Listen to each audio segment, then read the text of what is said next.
মক্কার শত্রু যখন পয়গম্বরকে বলল, মুহাম্মদ তোমাকে পয়গম্বর বলে বিশ্বাস করব, মান্যতা দেব, যদি ওই আকাশের চাঁদ তুমি দুই দিকে দু টুকরো করে দেখাতে পারো, পাহাড়ের ধারে নিয়ে যায় পাথরকে কথা বলাও, জঙ্গলের পশু হরিণের কাছে নিয়ে যায়, হরিণ জবান খুলে তোমারে পয়গম্বর বলে, বাঘের সামনে ঝোপঝাড় জঙ্গলের সামনে দূরে দেখিয়ে দেয়, বাঘ তোমারে পছন্দ করে বলে আনতা রাসূলুল্লাহ হে আনতা নবী আল্লাহ হে লা শাক্কা ফিহি।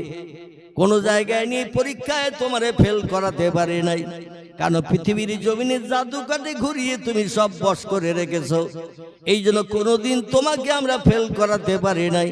তবে কাবার চাতলায় বসে মিটিং করেছে আবু জেহেল, আবু লাহাব, উমাইয়া বিন খালদ, সুফিয়ান ইবনে খালিদ হারবি, উতবা, ওতাইবিয়া, শাইবিয়া, ইকরামা, আবু সুফিয়ান, নাজ্জার, বড় বড় লিডারেরা মিটিং করে আমরা সাব্যস্ত করেছি এমন একটা প্রশ্ন করব, মহান লাজবাব হয়ে মাথা নিচু করে যেন বাড়ি চলে যায়, আর ওই লজ্জায় আমাদের সামনে সে যেন কলেমার কথা কোনোদিন বলতে না পারে।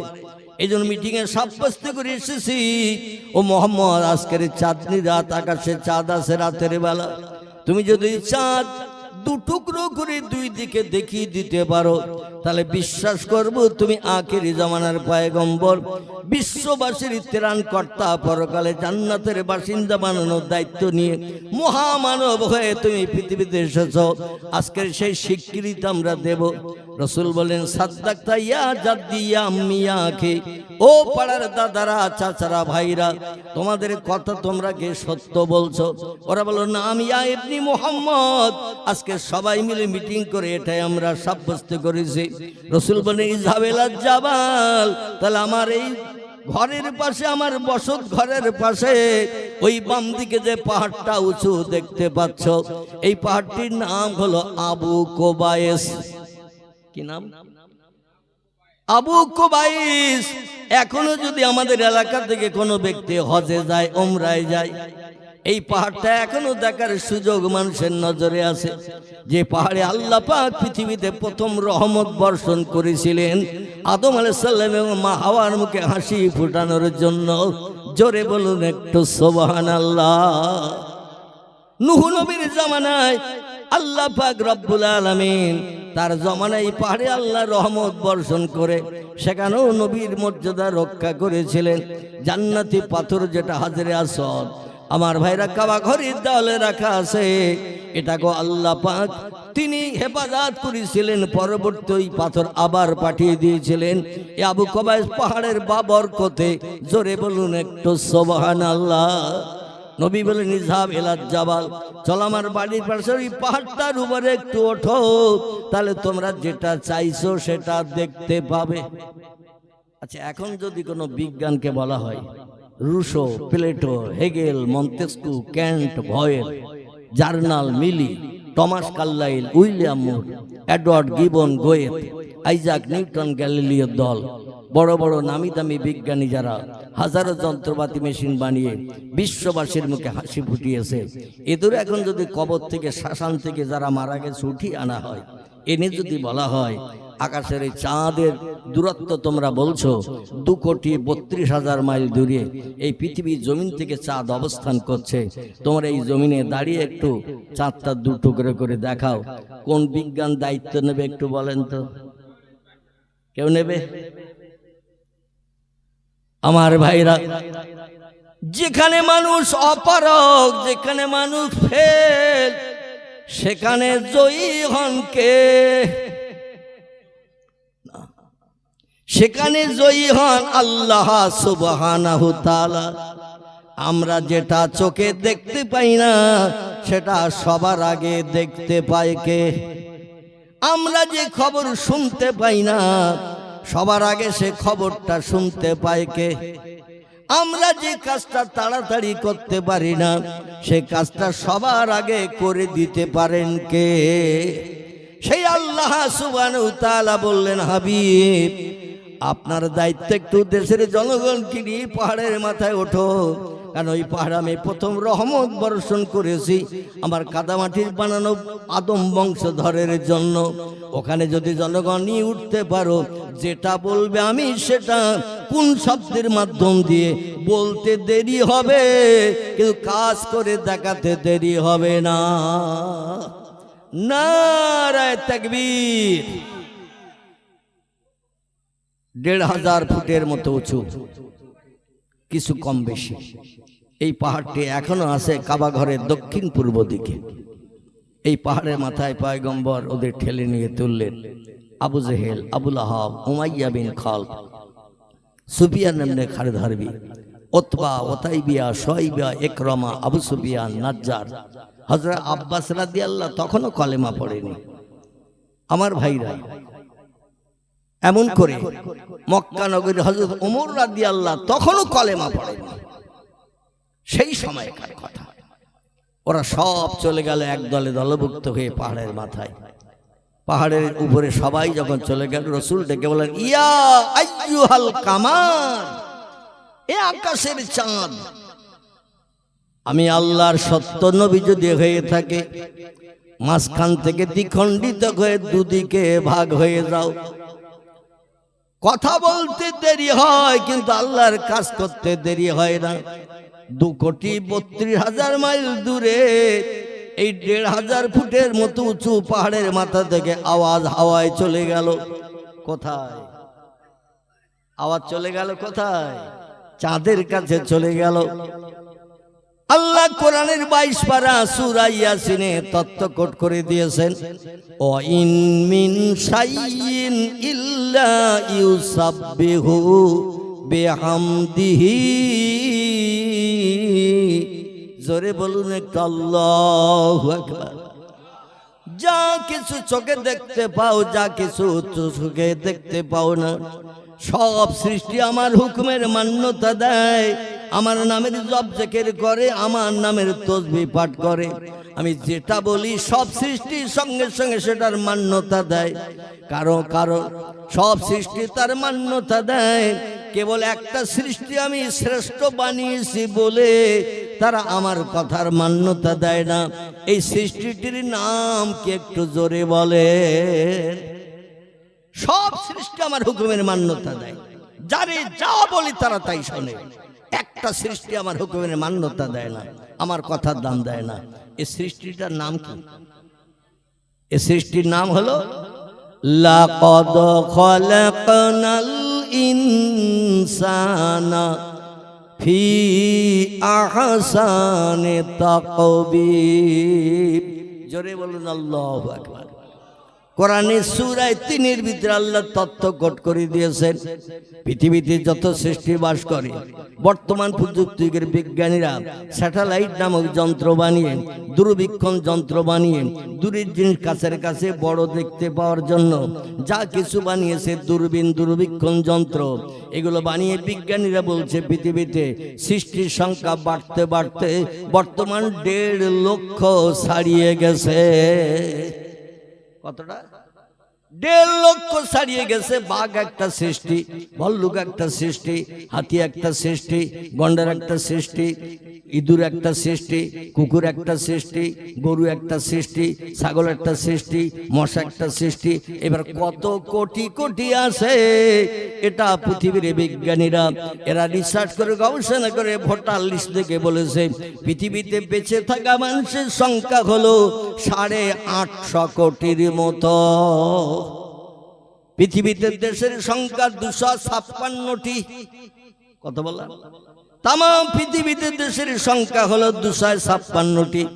Japan, German, England, Holland, Poland, Italy, Brazil, Thailand, Singapore, Burma, Rangoon, Hindustan, Pakistan, Bangladesh, Afghanistan, Iraq, Iran, Kuwait, Jordan, Arab, পারস্য, তুরস্ক, Libya, Nigeria, Indonesia, Malaysia, Sri Lanka, Burma, Tajikistan, Kazakhstan, Baluchistan, Azerbaijan, Armenia, Saudi Arab, Arab আমিরশাহী, শাম, সিরিয়া, মরক্কো, ইয়ামান, বুলগেরিয়া, মিশর, Jordan, পারস্য থেকে শুরু করে পৃথিবীতে দেশের সংখ্যা হলো 256টির মতো।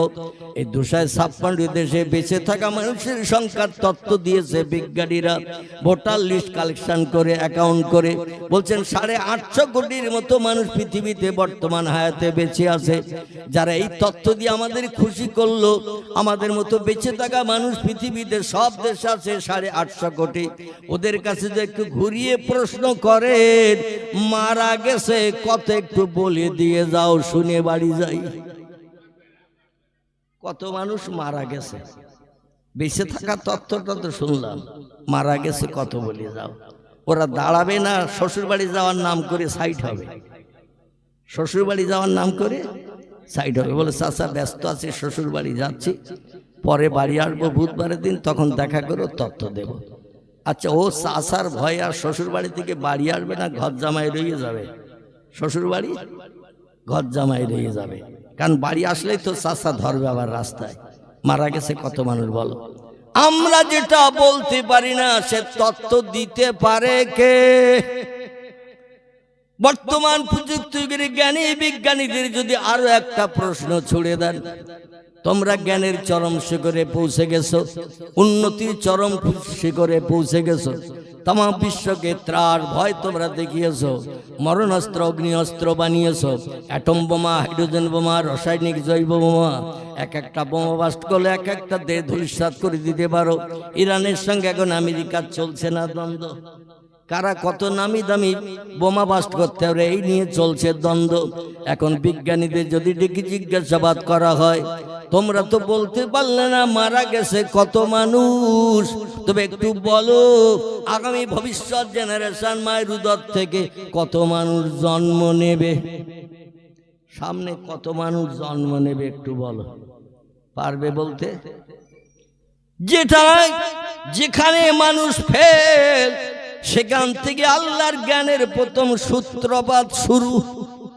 আর এই জ্ঞান আল্লাহ দিয়েছেন একজন ব্যক্তিকে, তিনি হলেন সাইয়্যিদুল আম্বিয়া রাহমাতাল লিল আলামিন, আতামান নবিয়্যিন, শাফিয়াল মুজনাবিন, রাহিতুল আশিকিন, মুরাদুল মুশতাকিন, সিরাজুস সালিকিন, মিসবাহুল মুকাররাবিন, জাদ্দুল হাসান আল হুসাইন, আবিল কাসিম, যার মধুর নাম আল্লাহ নিজেই পছন্দ করে জান্নাতি ধাত্রীদের বলে দিয়েছিলেন, পৃথিবীতে আমার একজন বান্দি প্রসব বেদনায় কষ্ট পাচ্ছে। মক্কার কাবা শরীফের পূর্ব দিকে আবু কুবাইস পাহাড়ের পাদদেশে খেজুরের পাতার মাঝখানে মোটা ডেটার বেড়ার ঘরের ভিতরে সন্ধ্যার পর থেকে নিয়ে ভোর পর্যন্ত পাশাপাশ করছে, প্রসব বেদনায় কষ্ট পাচ্ছে। তার কারণ হলো আবু লাহাবের বিবি জানতো না আমিনার পেটে বাচ্চা আছে, আবু তালেবের বিবি জানতো না, হারিসের বিবি জানতো না, মুকাবেবের বিবি জানতো না, হামজার বিবি জানতো না, আবু সুফিয়ানের বিবি জানতো না। কারণ মেয়েরা অবিবাহিত অবস্থায় পেটটা যেমন স্বাভাবিক থাকে, আমিনার পেটে বাচ্চা থাকা সত্ত্বেও পেটটা কোনোদিন মোটা হয় নাই। জোরে বলুন। কোন পাড়ার মানুষ মামিনা মাঝে মাঝে দুপুর রোদ্রে একটু রাস্তা ক্লিয়ার যখন দেখতেন, একটা মাটির কলস কাকে করে নিয়ে ওনার নিজের ওই বসত বাড়ি থেকে নিয়ে একটু চলে যেতেন সামনের দিকে। কাবা ঘরের মাঝখানে এখনো গেলে দেখতে পাবেন চতুর্দিকে মসজিদে হারাম, মসজিদে হারাম গোল করে বানানো আছে একটি মসজিদ, দুতলা বিশিষ্ট। কতলা বললাম? দুতলা বিশিষ্ট একটি মসজিদ গোল করে বানানো আছে, যে মসজিদে বর্তমান জামাতে নামাজ পড়ার সুযোগ পাচ্ছেন 6,25,000-এর মতো মানুষ। ওই মসজিদে থেকে আপনাদের মসজিদ বড় তো নাকি? কি বড় তো নাকি? যে মসজিদে জামাতে নামাজ পড়ার সুযোগ পাচ্ছে বর্তমান 21 শতাব্দীর যুগে 6,25,000-এর মতো মানুষ। এই মসজিদের মাঝখানে একটা ফাঁকা চাতোয়াল আছে, ফাঁকা চাতোয়াল, ফাঁকা জায়গা, কিয়ামত পর্যন্ত এই ফাঁকা জায়গা ওই রকম ফাঁকাই থাকবে। কারণ ওই ফাঁকা জায়গার মাঝখানে 4 কোণা বিশিষ্ট একটি ঘর আল্লাহ পাক বানিয়েছিলেন প্রথম জিবরিল আমিনের হাত বরাবর। জোরে বলুন একটু সুবহানাল্লাহ। ইন্না আউয়ালা বাইতিন উদিয়া লিন্নাসি লাল্লাযী বিবাক্কাতা মুবারাকাও ওয়া হুদাল লিল আলামিন। জোরে বলুন আল্লাহু আকবার। আপনাদের অসুবিধা হচ্ছে না তো? আমি কোরআন পড়বো এবং হাদিস শরীফ পড়বো, কিছু তথ্য আপনাদের মগজে ঢোকানোর চেষ্টা করব। আমি মনে মনে ধারণা করি যে মজলিসে কোরআন তিলাওয়াত করা হবে না, পয়গম্বরের জবানি সত্য কথা হাদিস পড়া হবে না। ও মজলিসটা শুকনো মজলিস। কি মজলিস? শুকনো মজলিস। ওখানে রহমতি রসকস পাওয়া যাবে না। কারণ পৃথিবীতে দুটি কিতাব চিরন্তন সত্য হিসাবে বিশ্ববাসীর কাছে বর্তমান কাল পর্যন্ত বিবেচিত আছে এবং পশ্চিম দিকে সূর্যোদয় পর্যন্ত থাকবে। একটি কিতাবের নাম হলো আল কোরআন, আমাদের পবিত্র ধর্মগ্রন্থ। একটির নাম হলো আল হাদিস, আমাদের পয়গম্বরের জবানি মোবারক। কিয়ামত পর্যন্ত একটা মিথ্যা ভুল তথ্য কোনো বিজ্ঞান, দর্শন, ইঞ্জিনিয়ার, ডাক্তার, মাস্টার, ভূতত্ত্ববিদ, ঐতিহাসিক, সাহিত্যিক, ভৌগোলিক কেউ একটা তথ্য মিথ্যা ভুল প্রমাণ করে দেখাতে পারবে না। কারণ আল্লাহ নবী বলছেন ইন্নামা বুইস্তু মুআল্লিমান, আল্লাহ পাক আমাকে तमाम বিশ্ববাসীর শিক্ষক করে, টিচার করে, প্রফেসর করে, অধ্যাপক, অধ্যক্ষ করে আমাকে পৃথিবীতে পাঠিয়েছেন। আমার মতো জ্ঞান অতীতে কারো ছিল না, বর্তমান কালেও নাই, ভবিষ্যতেও কোনো নাতি নাতকুড়ের হবে না। আমি হলাম तमाम পৃথিবীর সব জেনারেশনদের সেরা জ্ঞানী। জোরে বলুন একটু সুবহানাল্লাহ। সেই নবীদের জবানি মোবারক, যার আরবি নাম হলো আল হাদিস, ইংরেজিতে বলা হয় দ্য সায়েন্স অফ মুহাম্মদ সাল্লাল্লাহু আলাইহি সাল্লাম, বাংলায় বলা হয় নবীজির বাণী, নবীজির কথামালা, খাওয়া দাওয়া, ওঠা বসা, চালচলন, বিশ্ব নবীর টোটাল জীবন আদর্শকে হাদিস শরীফ বলা হয়। জোরে বলুন সুবহানাল্লাহ। লিপিবদ্ধ আছে যে সমস্ত কিতাবের ভিতরে, কারবা নাম বুখারী শরীফ, কারবা নাম মুসলিম শরীফ, কারবা নাম তিরমিজি, কারবা নাম আবু দাউদ, কারবা নাম ইবনে মাজাহ, কারবা নাম নাসাই, কারবা নাম দারমি, কারবা নাম দারকুতনি, কারবা নাম বাইহাকি, কারবা নাম তিবরানি, কারবা নাম মুওয়াত্তা মালিক, কারবা নাম ইসকাতুল মাসাবি, কারবা নাম ইবনে হাব্বান, কারবা নাম আল হাকিম, কারবা নাম মুস্তাদরাক, কারবা নাম তারগিব, কারবা নাম আল হাসান। এগুলো সব সহি হাদিসের কিতাবের নাম। ভরাসি পয়গম্বরের জবানি মোবারক সামান্য কিছু কম বেশি 3.5 লক্ষের মতো। কতটা? 3.5 লক্ষের মতো নবীর জবানি সহি হাদিস। এই হাদিসের কিতাবগুলোর ভিতরে লিপিবদ্ধ হয়ে আছে। সেই হাদিসের কিতাবের তথ্য একটু দিলাম। নবী বলছেন ইন্নামা বুইস্তু মুআল্লিমান, আল্লাহ পাক আমাকে বিশ্ববাসীকে শিক্ষণীয় জ্ঞান দেওয়ার জন্য আমাকে শিক্ষক করে, টিচার করে, প্রফেসর করে, অধ্যাপক, অধ্যক্ষ করে পাঠিয়েছেন। আমার মতো জ্ঞান অতীতে কারো ছিল না, বর্তমানে নাই, ভবিষ্যৎ জেনারেশনও হবে না। আমি হলাম तमाम পৃথিবীর মানুষের কাছে সেরা জ্ঞানী। জোরে বলুন একটু সুবহানাল্লাহ। আসুন এবার সেখানে নিয়ে আসি। নবীর জন্ম ঘরের পাশে ওই পাহাড়টি এখনো দাঁড়িয়ে আছে। ওমরা করতে গেলে দেখার সুযোগ হবে, হজ পাকে গেলে দেখার সুযোগ হবে। আমার ভাইর ওই পাহাড়ের মাথায় পয়গম্বরটাই সাত আঙ্গুলিটা একটু উঁচু করে বলেছিলেন ইয়া ইউল কামার, এ আকাশের চাঁদ, আমার দেশের জনগণ আমি সত্য নবী কিনা প্রমাণ চেয়ে চন্দ্র দ্বিখণ্ড দাবি করেছেন। আমি আল্লাহ সত্য নবী যদি হই, সাক্কাল কামার ফিস সামা, আজ আকাশের উপরে রাতের বেলা দ্বিখণ্ডিত হয়ে দুই দিকে হয়ে যাও। নবীর কথা যেতে দেরি, আল্লাহ পাক চাঁদকে দুখণ্ড করে মক্কার জনগণকে দেখিয়ে চোখ দাঁড় করিয়ে দিয়েছিলেন। জোরে বলুন সুবহানাল্লাহ।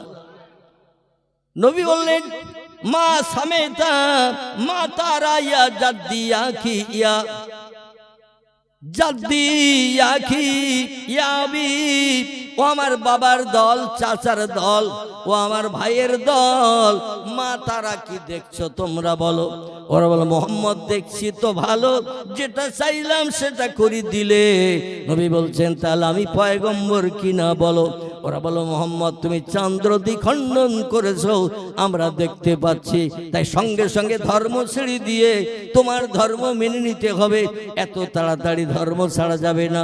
নবী বললেন তাহলে চন্দ্র দ্বিখণ্ডন কেন করতে বললে? বলে মোহাম্মদ অনেকে গাছে উঠতে পারে তাড়াতাড়ি নামতে পারে না, অনেকে রাগের বসে হাঁড়িতে লাঠির ঘা মারে, হাঁড়ি ভেঙে যায়, কলসি ভেঙে যায়, আর ভেঙে যাওয়ার পরে যখন রাগ কম হয়ে যায় তখন মনে মনে চিন্তা ভাবনা করে কেন রাগের বসে বলে হাঁড়িতে লাঠির ঘা মারলাম, কেন আমি কলসিতে লাঠির ঘা মারলাম, ভেঙে চুরমার হয়ে গেল মাটির কলসি।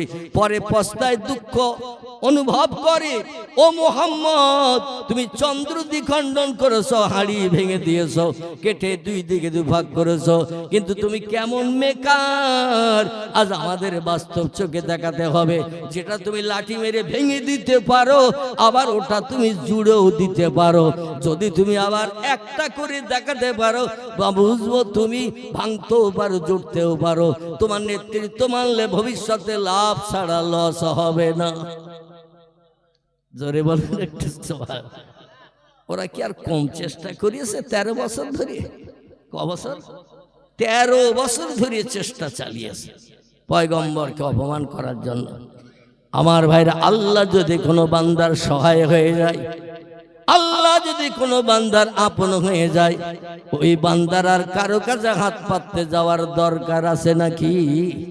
পয়গম্বর হাদিস শরীফে জানাচ্ছেন মান কানা লিল্লাহি কানাল্লাহু লাহু, যে লোকটি আল্লাহর আপন হয়ে যায়, আল্লাহ ছাড়ার কিছু চেনে না, আল্লাহ ছাড়া কিছু জানে না, আল্লাহ ছাড়া কার উপরে নির্ভর করে না, আল্লাহ তার আপন হয়ে যায়। আর আল্লাহ বলছেন ইন্নাল্লাহা আলা কুল্লি শাইইন কদির, আমি হলাম সব শক্তির ঊর্ধ্বে, কিয়ামত পর্যন্ত আমার সমতুল্য ক্ষমতা শক্তি নিয়ে কোনো ব্যক্তি দেখাতে অতীতে পারেনি, বর্তমানে পাচ্ছে না, ভবিষ্যতেও পারবে না না না, আমি হলাম সব শক্তির ঊর্ধ্বে।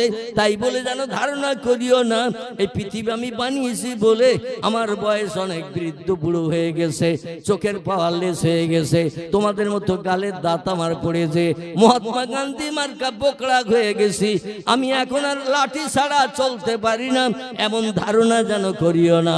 আমি অতীতে যেমন ছিলাম বর্তমানে তেমন আছি, ভবিষ্যতেও তেমন থাকবো, আমার কোনো পরিবর্তন নাই।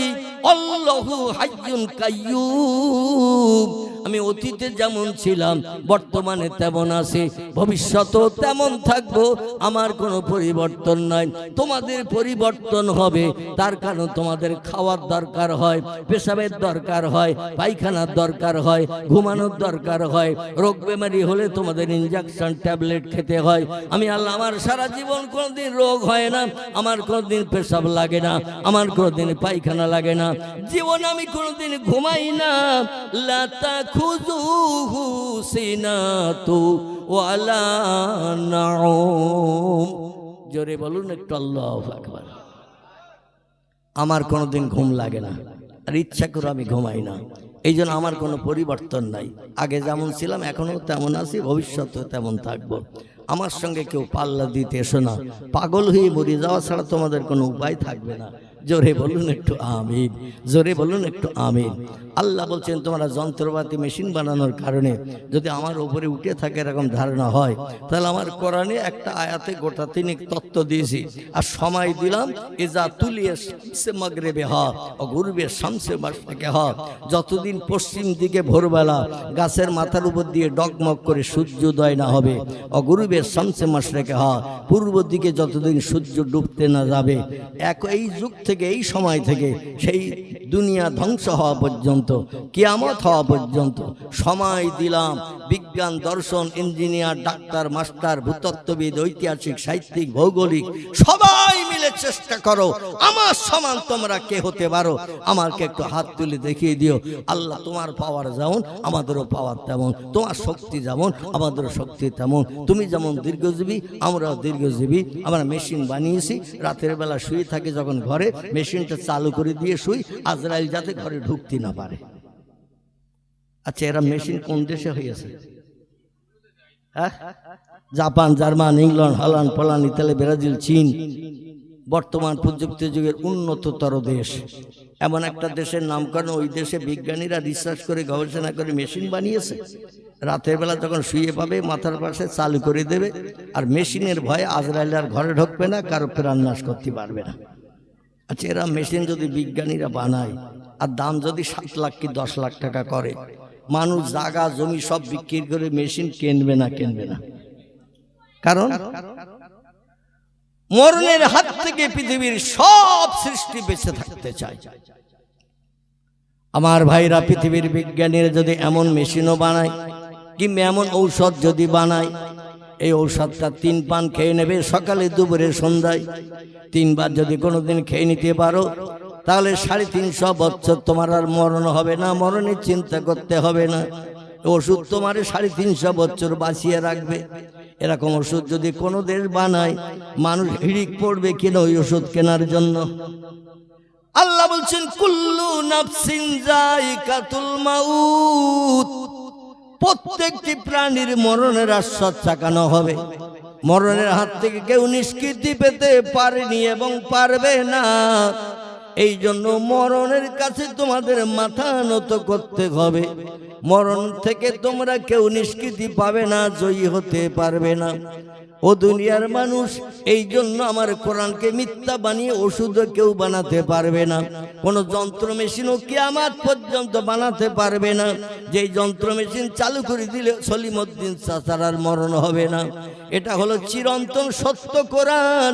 যালিকাল কিতাবু লা রাইবা ফি, আমার কোরআনের ভিতরে যত বিষয়ে তথ্য পরিবেশন করেছি, যত কথা লিপিবদ্ধ করে দিয়েছে, লা রাইবা ফি, কোরআনের একটা তথ্যের ভিতরে শস্য দানা পরিমাণ শকসভা সন্দ নাই, মিথ্যা নাই, ভুল নাই, কোনো বাজে কথা লেখা নাই। ইট ইজ ট্রু ফ্যাক্ট, কোরআনের সব কথাগুলো সত্য। জোরে বলুন একটু সুবহানাল্লাহ।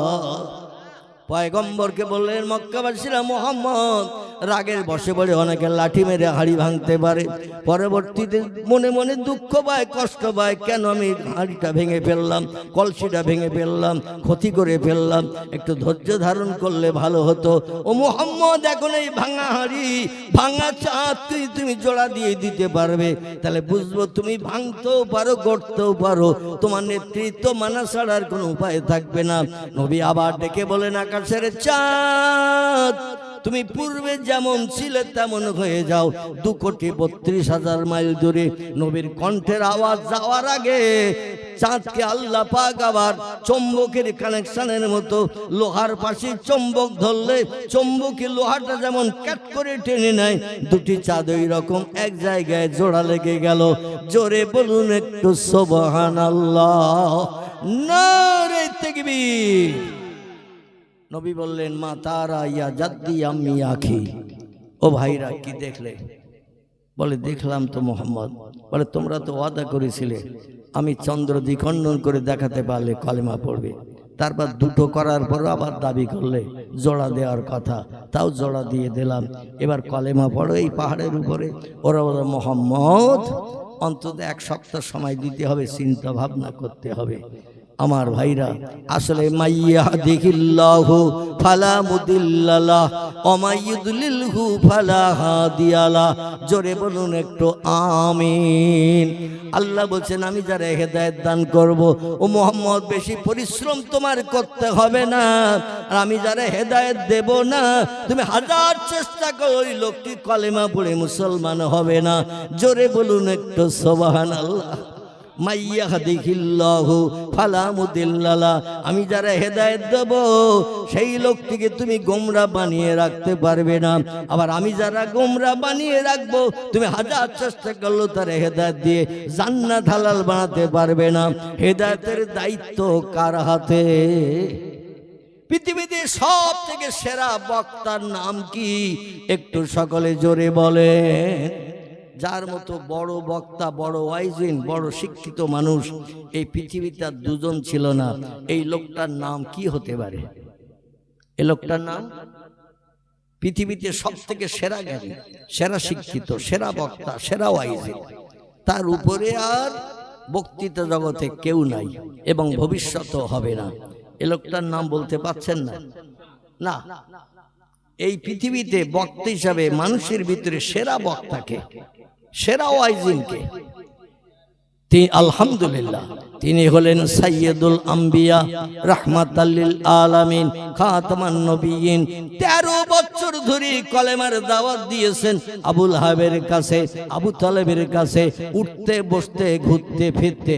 আমার পূর্ববর্তী বক্তা মোহাব্বতের মানুষ স্নেহভাজন মাওলানা রুহুল কুদ্দুস সাহেব, উনি বলছেন পয়গম্বরের বাল্যকালে জীবনাদর্শের কথা, বিয়ের সময়কাল পর্যন্ত কিছু কিছু তত্ত্ব পরিবেশন করেছেন। আপনারাও শুনছিলেন, আমিও শুনছিলাম। আমার ভাইরা, এই পয়গম্বর মুহাম্মদ রাসূলুল্লাহ সাল্লাল্লাহু আলাইহি ওয়াসাল্লাম তিনি সব বক্তাদের সেরা বক্তা ছিলেন, সব জ্ঞানীদের সেরা জ্ঞানী ছিলেন। কারণ আল্লাহ পাক কোরআনে জানিয়ে দিয়েছেন, ইন্নামা বুইস্তু মুআল্লিমান, ও হাবিব আপনাকে আমি সেরা বক্তা হিসাবে, সেরা শিক্ষিত হিসাবে বিবেচিত করে পৃথিবীতে পাঠিয়েছে। আপনার মতো জ্ঞান কেউ আহরণ করতে পারেনি, কিয়ামত পর্যন্ত পারবে না। নবী 13 বছর কাল একটানা ঘুরতে ফিরতে উঠতে বসতে যাদের সঙ্গে দেখা হতো, এরা ছিল আবুল আহাব, এরা ছিল আবু তালেব, আরো অনেকে ছিল এরা। কিন্তু এদের কি নবী কলেমার দাওয়াত দিয়ে ইসলামের ভালো ভালো মর্যাদাপূর্ণ কথাগুলো বলে এদের কি ইসলামের দাওয়াত দিয়ে মুসলমান বানাতে পেরেছেন? আমাদের দেশে কিছু মানুষ বলে যে আগে ওয়াজ নসিহত কম হতো, মানুষ হেদায়েত হতো। এ বলে না? বলে না? যদি না বলে চুপ করে থাকবেন, আর যদি বলে থাকে তাহলে একটু হুহা করবেন। কিছু কিছু মানুষ বলে আগে ওয়াজ নসিহত কম হতো, কিন্তু অল্প হলেও মানুষ হেদায়েত হতো। এখন পাড়ায় পাড়ায় ওয়াজ নসিহত হচ্ছে, কিন্তু মানুষ হেদায়েত হচ্ছে না। কারণ বক্তাদের কথা এখন আর মানুষ শুনতে চাইছে না। বলে না মাঝে মাঝে অনেকে, আসলে হেদায়েতের দায়িত্ব কি বক্তা, কোন আলেম, কোন হাফেজ, কারি, মুফতি? হেদায়েতের দায়িত্ব হলো আল্লাহর হাতে। তিনি বলছেন, মাইয়াহদিহিল্লাহু ফালা মুদিল্লা লাহু, আমি যারা হেদায়েত দেব সে হেদায়েত প্রাপ্ত হবে, জাহান্নাম হারাম বানাবে, জান্নাত হালাল বানাবে। আর আমি যদি তারে অজ্ঞ মূর্খ শয়তানের একেবারে খাস অনুচর বানিয়ে রাখি, হাজার নামি দামি বক্তা, আলেম, মুফাসসির, কারি, মুফতিরা হাজার ওয়াজ নসিহত করলেও তাকে দ্বীনের দাওয়াতের ভিতরে ঢুকাতে পারবে না। ও দায়িত্বটা আমি আল্লাহর সঙ্গে আমার কুদরতি হাতে রেখেছি। আলেমদের কাজ ওয়াজ নসিহত করা, আলেমদের কাজ সৎ উপদেশের কথা বলা। কে উপদেশ মানবে কে মানবে না, এ দায়িত্বটা আমার আল্লাহর হাতে আছে। জোরে বলুন একটু সুবহান। নবীজি সাল্লাল্লাহু আলাইহি সাল্লাম আবু কুবাইস পাহাড় থেকে নেমে আসলেন, ওরাও সব নেমে আসলো। সময় নিল 1 সপ্তাহ চিন্তা করব, তারপরে মোহাম্মদ কলেমা পড়বো কি পড়বে না তোমার কাছে এসে আমরা তথ্য দেব। আল্লাহ নবী সাল্লাল্লাহু আলাইহি সাল্লাম অপেক্ষায় আছেন। দেখতে দেখতে ইসলামিক ইতিহাস লিপিবদ্ধ আছে, কোরআনের তাফসীরের ভিতরে আছে, তাফসীরে রুহুল বায়ান, তাফসীরে মাওজহুল কোরআন, তাফসীরে বায়ানুল কোরআন, তাফসীরে বাইজাবি, তাফসীরে কাশফ, তাফসীর বিজলাল কোরআন, তাফসীরে মারিফুল কোরআন, তাফসীরে ইবনে কাসির, বিখ্যাত বিখ্যাত কোরআনের তাফসীরের ভিতরে এই তথ্য লিপিবদ্ধ হয়ে আছে। বিশ্ব নবী চন্দ্র দ্বিখণ্ডন করলেন আঙুলের মাধ্যম দিয়ে, আবার ওই আসমানের চাঁদ জোড়া লাগিয়ে দিয়ে নেমে আসলেন। কিন্তু একটানা 18 দিন পর্যন্ত জিবরিল আমিনার নবীর কাছে আসে না। কদিন বললাম? 18 দিন পর্যন্ত পয়গম্বরের কাছে। এই চন্দ্র দ্বিখণ্ডনের পরে নবীর কাছে জিবরিল আসে না, যে জিবরিল অহরহ আসতেন পয়গম্বরের কাছে এই চন্দ্র দ্বিখণ্ডনের আগে। কারণ বিশ্ব নবীর জীবনী আলগা করলে দেখা যায় 40 বছর বয়সে নবুয়ত প্রাপ্ত হয়ে জিবরিলের সঙ্গে যখন বন্ধুত্ব তৈরি করলেন প্রথম 40 বছর বয়সে, এই 40 থেকে নিয়ে 63 হিসাব করলে দেখা যায় 23 বছর হয়। এই 23 বছরে নবীর মুখে হাসি ফুটাতে, বিপদে সাহায্য করতে, প্রশ্নের উত্তর দিতে আল্লাহর তরফ থেকে জিবরিল নবীর কাছে এসেছেন 24,000 বার। কবার? 24,000 বার। এই কলেমার দাওয়াতের জিন্দেগিতে পয়গম্বরের মুখে হাসি ফোটানোর জন্য পয়গম্বরের মুখ কালো যাতে না হয়, প্রশ্নের প্রতি উত্তর দেওয়ার জন্য হযরতে জিবরিল আমিন 23 বছরের ভিতরে নবীর সঙ্গে সে দেখা করেছেন 24,000 বার। কিন্তু এই চন্দ্র দ্বিখণ্ডনের পর একটানা 18 দিন জিবরিল আর নবীর কাছে আসে না। আল্লাহ নিষেধ করেছেন, লা তাযহাব ইয়া জিবরিল, খবরদার তুমি যেন পৃথিবীতে যাবে না, আমি আল্লাহ একটু দেখতে চাই আমার হাবিবের অবস্থাটা কি হয়। জিবরিল আসে না, প্রশ্নের উত্তর পায় না। কারণ নবী যখন প্রশ্নের সম্মুখীন হতেন, আল্লাহ ডেকে বলে দিলেন, মা ইয়ান্তিকু আনিল হাওয়া ইন হুয়া ইল্লা ওয়াহু ইউহা। জোরে বলুন একটু আল্লাহু আকবার। আল্লাহ বলেন, হাবিব গো, আপনাকে নবী হিসাবে সাব্যস্ত করেছে দীর্ঘ 15 বছর কাল কঠোর তপস্যার মাধ্যম দিয়ে, পরিশ্রমের মাধ্যম দিয়ে আপনাকে আমি আপন বিবেচনা করে নিয়েছি। এই আপন বিবেচনা করতে আমার সময় লেগেছে একটানা 15 বছর। ক বছর? যারে না বানালে আল্লাহ কাউকে বানাতেন না, তাকে আবার আপন মোহব্বতের প্রেমিক বানানোর জন্য সময় নিয়েছেন একটানা 15 বছর। এই 15 বছরটা ছিল মা খাদিজাতুল কুবরাকে বিয়ে করে ঘরে রাখার পরে আল্লাহ নবী একটু আল্লাহকে খোঁজ করতে গেলেন। বাড়ি থেকে কম বেশি 3.5 মাইল দক্ষিণ পূর্ব দিকে একটি পাহাড় এখনো দাঁড়িয়ে আছে। পাহাড়টির নাম হলো জাবালে নূর গারে হেরা, 3,500 ফুট উঁচু। জোরে বলুন সুবহান। ব্যবসা করতে খাদিজার ঘরে যাওয়ার পরে খুব সংক্ষেপ করে তত্ত্বটা দিচ্ছি মগজে ঢোকার জন্য। বিশ্ব নবীর চাচা 8.5 বছর বয়স থেকে নবী যার ঘরে লালিত পালিত হলেন, দাদার ইন্তেকালের পরে এই আবু তালেব পয়গম্বর মুহাম্মদ, খাদিজার একটা গোলাম চাকরের প্রয়োজন দরকার, খাদিজার একটা ব্যবসার দায়িত্বভার পরিচালনার একটা লোকের দরকার, একটা ভালো ছেলে, সৎ ছেলে খোঁজ করছে।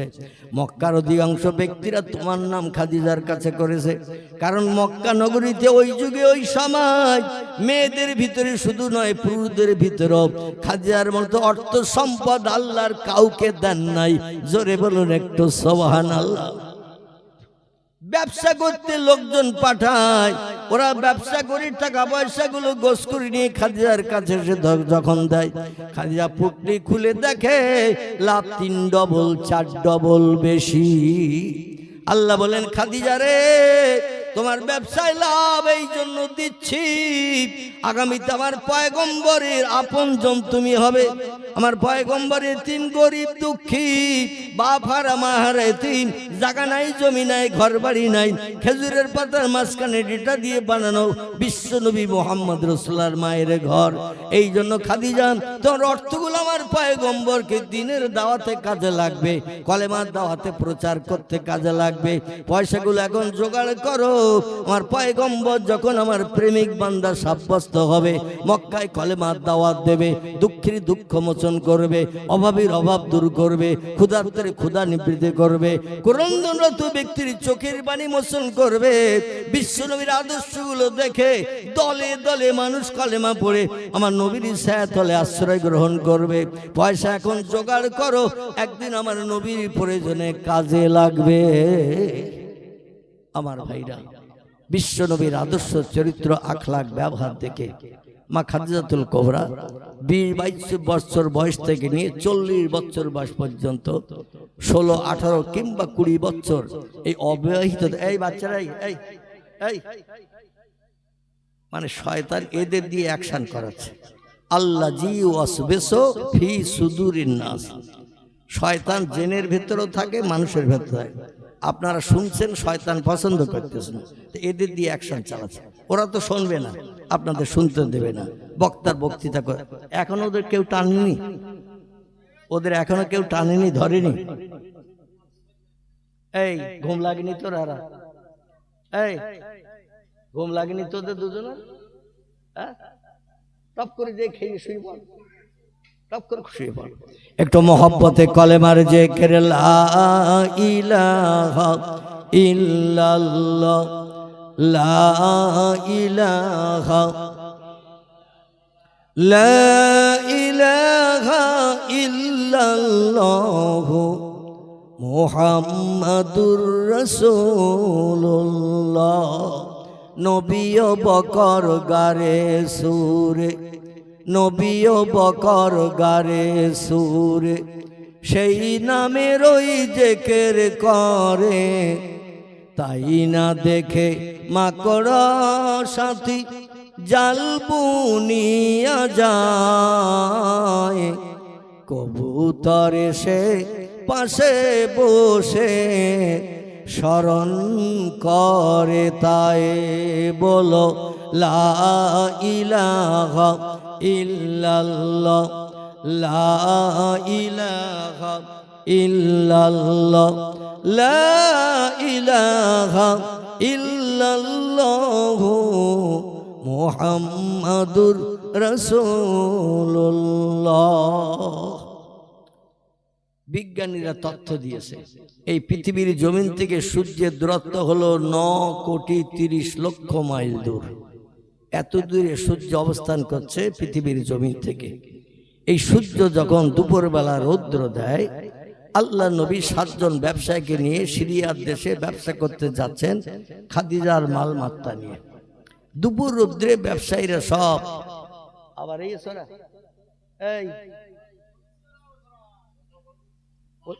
ওদের দুটোরে 3 জায়গায় বসি, 3 জায়গায় ওদের দুটোরে বসি যেন এক জায়গায় হতে না পারে। আমার ভাইরা 7 জন ব্যবসায়ীর সঙ্গে মুহাম্মদ রাসূলুল্লাহ আল্লাহ তাকে অলৌকিক তাজ্জব আশ্চর্যান্বিত ঘটনা ঘটানোর জন্য মুজিজা দান করেছিলেন 4,500-এর মতো। কতটা বললাম? 4,500-এর মতো মুজিজা আল্লাহ আমাদের পয়গম্বরকে দান করেছিলেন। মুজিজা শব্দটি হলো আরবি ভাষা, এর বাংলা অর্থ হলো অলৌকিক তাজ্জব আশ্চর্যান্বিত ঘটনা। আল্লাহ নবীকে দিয়ে মক্কাবাসী পার্শ্ববর্তী এলাকার মানুষকে থ বানিয়ে দিয়ে দিতেন। এই মুজিজার একটি মুজিজা, রাস্তায় যখন উটগুলো মাল নিয়ে দলে দলে যাচ্ছে সিরিয়ার দেশে ব্যবসা করতে, সূর্যের প্রচন্ড রৌদ্রতাপ, প্রত্যেকটি ব্যবসায়ীর উটের পিঠে তাদের মাথায় রৌদ্রতাপ লাগছে। দুপুরবেলা মরুভূমি ফাঁকা রাস্তা, কিন্তু দেখা গেল পয়গম্বর মুহাম্মদ রাসূলুল্লাহর দলের 8টি উটের ভিতরে তার একটি উট, ওই উটের পিঠে আল্লাহ মাথার উপরে মেঘ জমিয়ে দিয়ে নবীর উটের পিঠের ছায়া দিতে দিতে হালকা হালকা এগিয়ে নিয়ে যাচ্ছে। জোরে বলুন একটু সুবহানাল্লাহ। আমরা যদি মরণের দিন পর্যন্ত চেষ্টা চালাই আর সূর্যের রৌদ্রে দুপুরবেলা মাঠে যদি যাই আর মেঘের ডাক দিয়ে যদি বলে একটু আমার মাথায় ছায়া দেয়, ছাতাটা তা আনি নাই যাতে সূর্যের রৌদ্রে আর ক্লান্ত না হয়ে ঘেমে না যায়। মেঘ আসবে তো নাকি? আসবে না? আরে নবী বলছেন মান কানা লিল্লাহ, যে লোকটি আল্লাহর আপন হয়ে যায়, কানাল্লাহু লাহু, আল্লাহ তার আপন হয়ে যায়। আর আল্লাহ যখন কোনো বান্দা বান্দির আপন হয়ে যায়, অকুল্লা সাইয়্যিনিয়ান ফাউন্নাস, পৃথিবীর সব সৃষ্টিও আল্লাহর দেখা দেখি ওই বান্দার আপন বনে যায়। একটু জোরে হবে না সুবহানাল্লাহ? আল্লাহ যখন কোনো বান্দা বান্দির আপন হয়, পৃথিবীর সব সৃষ্টি এই দৃশ্য দেখে তারা ওই বান্দার আপন হয়। এখন আল্লাহর আমরা কেমন আপন? যদি একদিন রাতের বেলা পরীক্ষা করি, গোয়াল ঘরের পাশে মশারি না টানিয়ে খেজুরের পাতা চাটাই পেতে যদি স্বামী স্ত্রী শুয়ে পড়ি আর মশাদের ডেকে বলি বাড়িতে 11 জন আত্মীয় এসেছে, বালিশ বিছানা মশারি যা ছিল সব তাদের দিয়েছি, আমরা এখন আর বালিশ টালিশও পর্যন্ত পাই নাই, ফাঁকা জায়গা একটু ছিল গোয়াল ঘরের পাশে, এখানে খেজুরের পাতা চাটাই পেতে শুচ্ছি রাত 12:30-1টার দিকে। এ মশার দল, কেউ যেন কানের পাশে দমদম এয়ারপোর্টের এরোপ্লেন হেলিকপ্টারের মতো আওয়াজ দিবি না, আর আমাদের দেহে কোনো জায়গায় বসবি না, হেতুরে ডাক্তারের মতো ইনজেকশন দিবি না। কটা মশা শুনবে? শুনবে না? আরে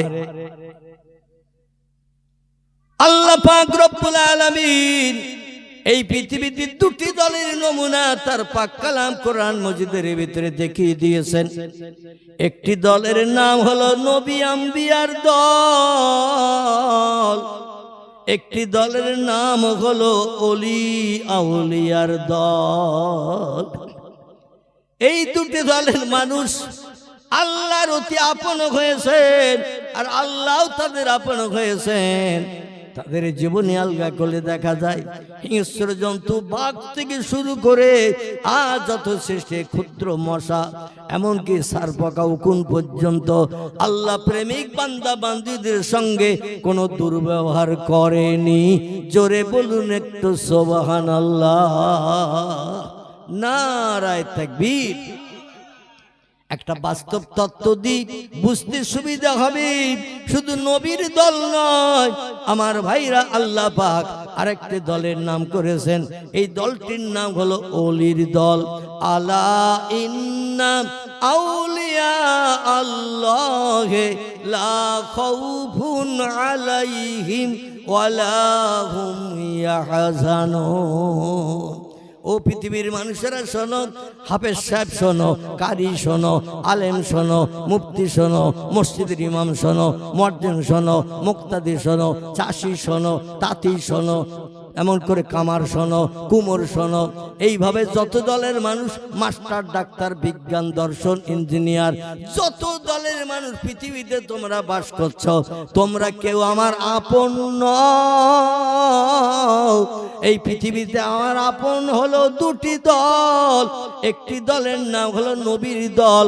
আনামাল্লাহু মিনান নাবিয়্যিন, আমার তরফ থেকে তোহবা পেয়েছে তারা, গিফট পেয়েছে তারা, অনুদান পেয়েছে তারা, পুরস্কার পেয়েছে তারা, জীবনের সুখ শান্তি মিটিয়ে নিতে পেরেছে তারা, যারা হলো নবী আম্বিয়ার দল। দুই নম্বর দলের নাম হলো আলা ইন্না আউলিয়া আল্লাহ, যারা আমার সঙ্গে দোস্তি করেছে, আমার সঙ্গে বন্ধুত্ব করেছে, আমারে আপন ভেবেছে, আমার জীবনের সব সমস্যার সমাধান পাওয়ার জন্য আমার কাছে ন্যস্ত হয়েছেন, আমি আল্লাহ তাদের সম্পর্কে বলছি লা খাউফুন আলাইহিম, তাদের বিপদে মুসিবতে কোনো ভয় নাই, ওয়ালা হুম ইয়াহজানুন, রাতের আধারে ঘুম কামাই করে চিন্তা করারও দরকার নাই, তারা আমার, আমি আল্লাহ তাদের। আমাদের ফুরফুরার পীর আবু বকর সিদ্দিক আল কুরাইশি, ইনি আল্লাহর ওলি ছিলেন না আমাদের মতো টোকো মৌলবী ছিলেন? কথা বলে না। আল্লাহর ওলি ছিলেন না আমাদের মতো টোকো মোল্লা মৌলবী ছিলেন? ইনি বিশাল আল্লাহর ওলি ছিলেন। ইনি তার জীবন ইতিহাসে লিপিবদ্ধ হয়েছে। একদিন নয়, দুদিন নয়, 3 দিন নয়, পয়গম্বরের জীবন আদর্শকে বাস্তব জীবনে রূপ দান করে আল্লাহর আপন বানার জন্য, আল্লাহ যারে না বানালে কিছুই বানাতেন না, সেই নবী পাক আল্লাহকে আপন বানানোর জন্য ঘর ছেড়েছেন, বিবি ছেড়েছেন, আপনজন আত্মীয় স্বজন পাড়া প্রতিবেশী ছেড়েছেন।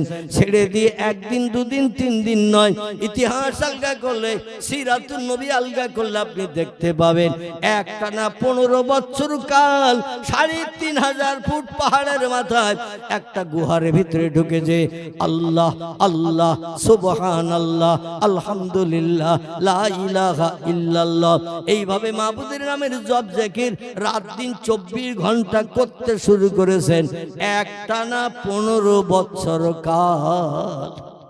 ক বছর?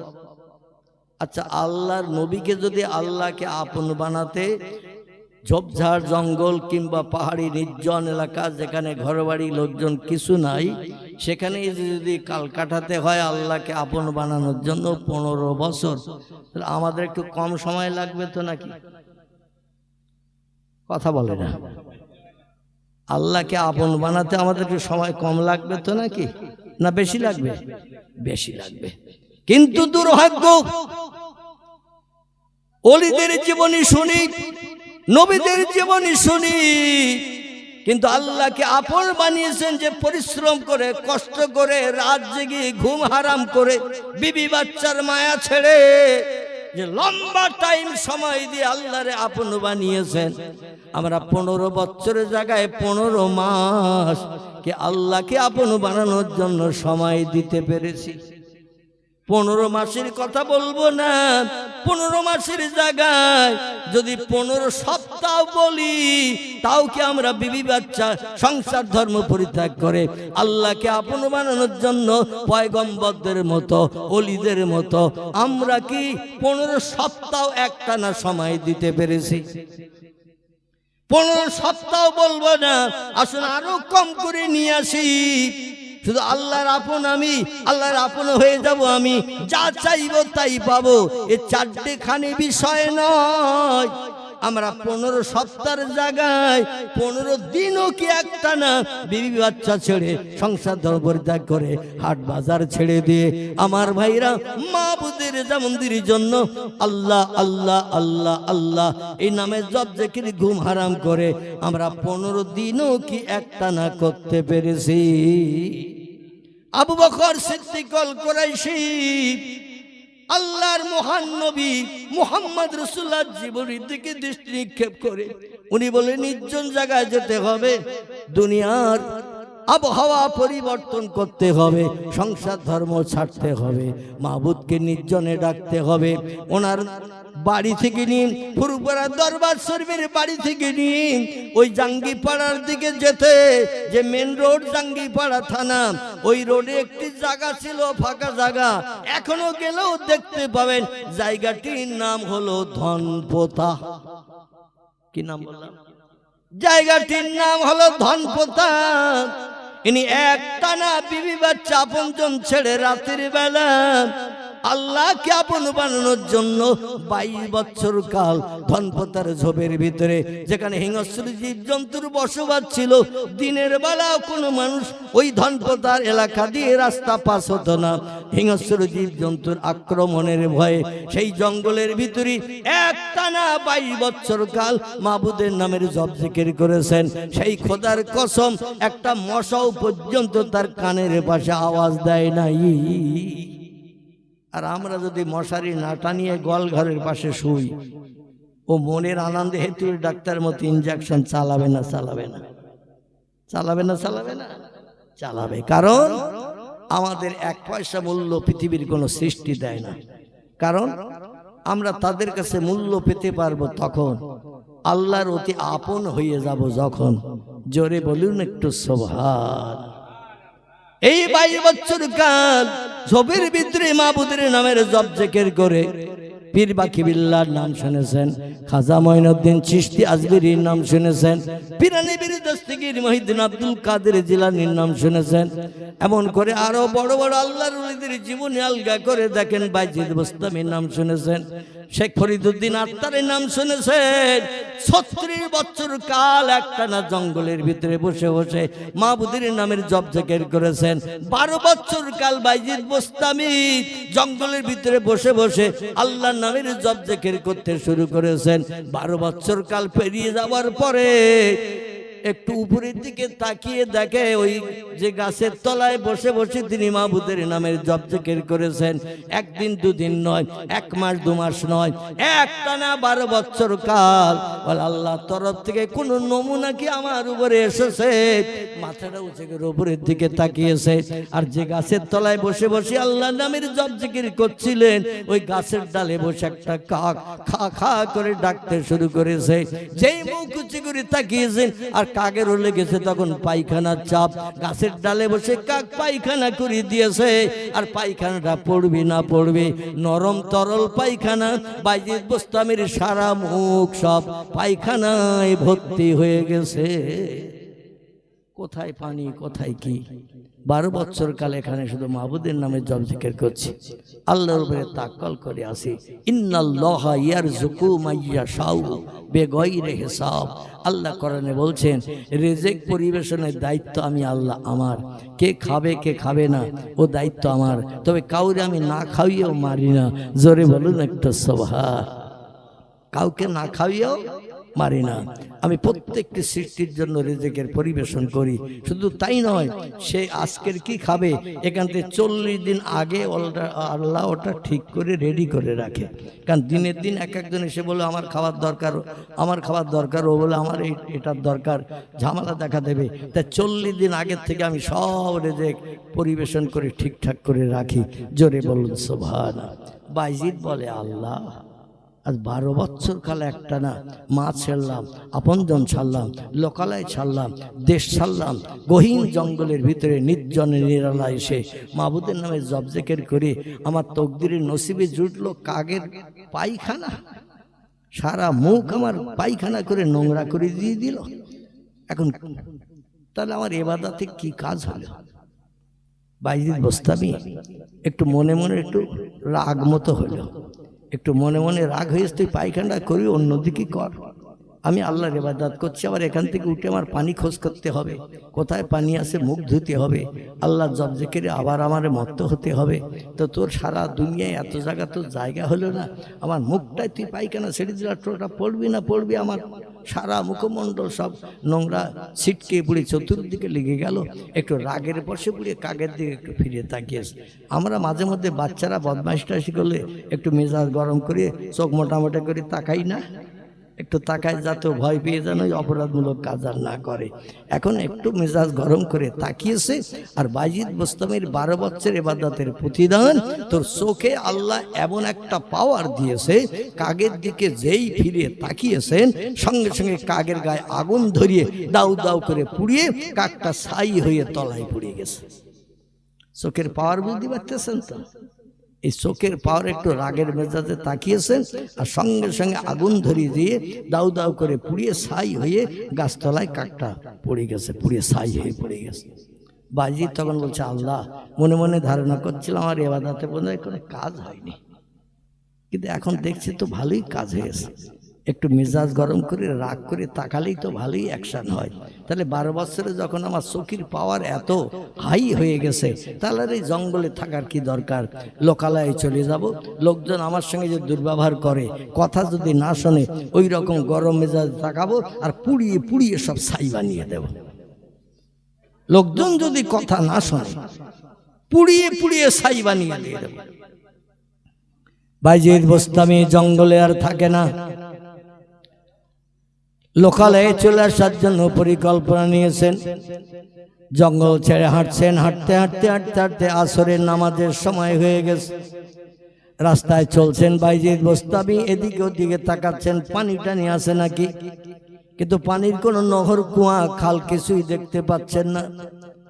আসরের নামাজের সময় হয়ে গেছে, আল্লাহর ইবাদত কি করে করি, কিভাবে কোথায় যাই? শরীয়তের মশলা আছে, পানি যদি না পাওয়া যায় পাক মাটিতে আপনি তায়াম্মুম করে নিলে দেহটা পবিত্র হয়। জোরে বলুন একটু সুবহানাল্লাহ।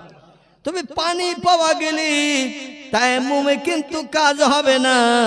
পানি যদি না পাওয়া যায়, নাচার অবস্থায় পাক মাটি আপনার কোনি পর্যন্ত পাক মাটি নিয়ে ডললে, এ হাতে ডলো হাতে ডললে, মাটিতে হাত ঘষে মুখমণ্ডল মুছে করলে, মাথা মুছে করলে, পারগোস পর্যন্ত পাক মাটি নিয়ে একটু মুছে করে দিলে আল্লাহ দেহটা পবিত্র বানিয়ে দেয়।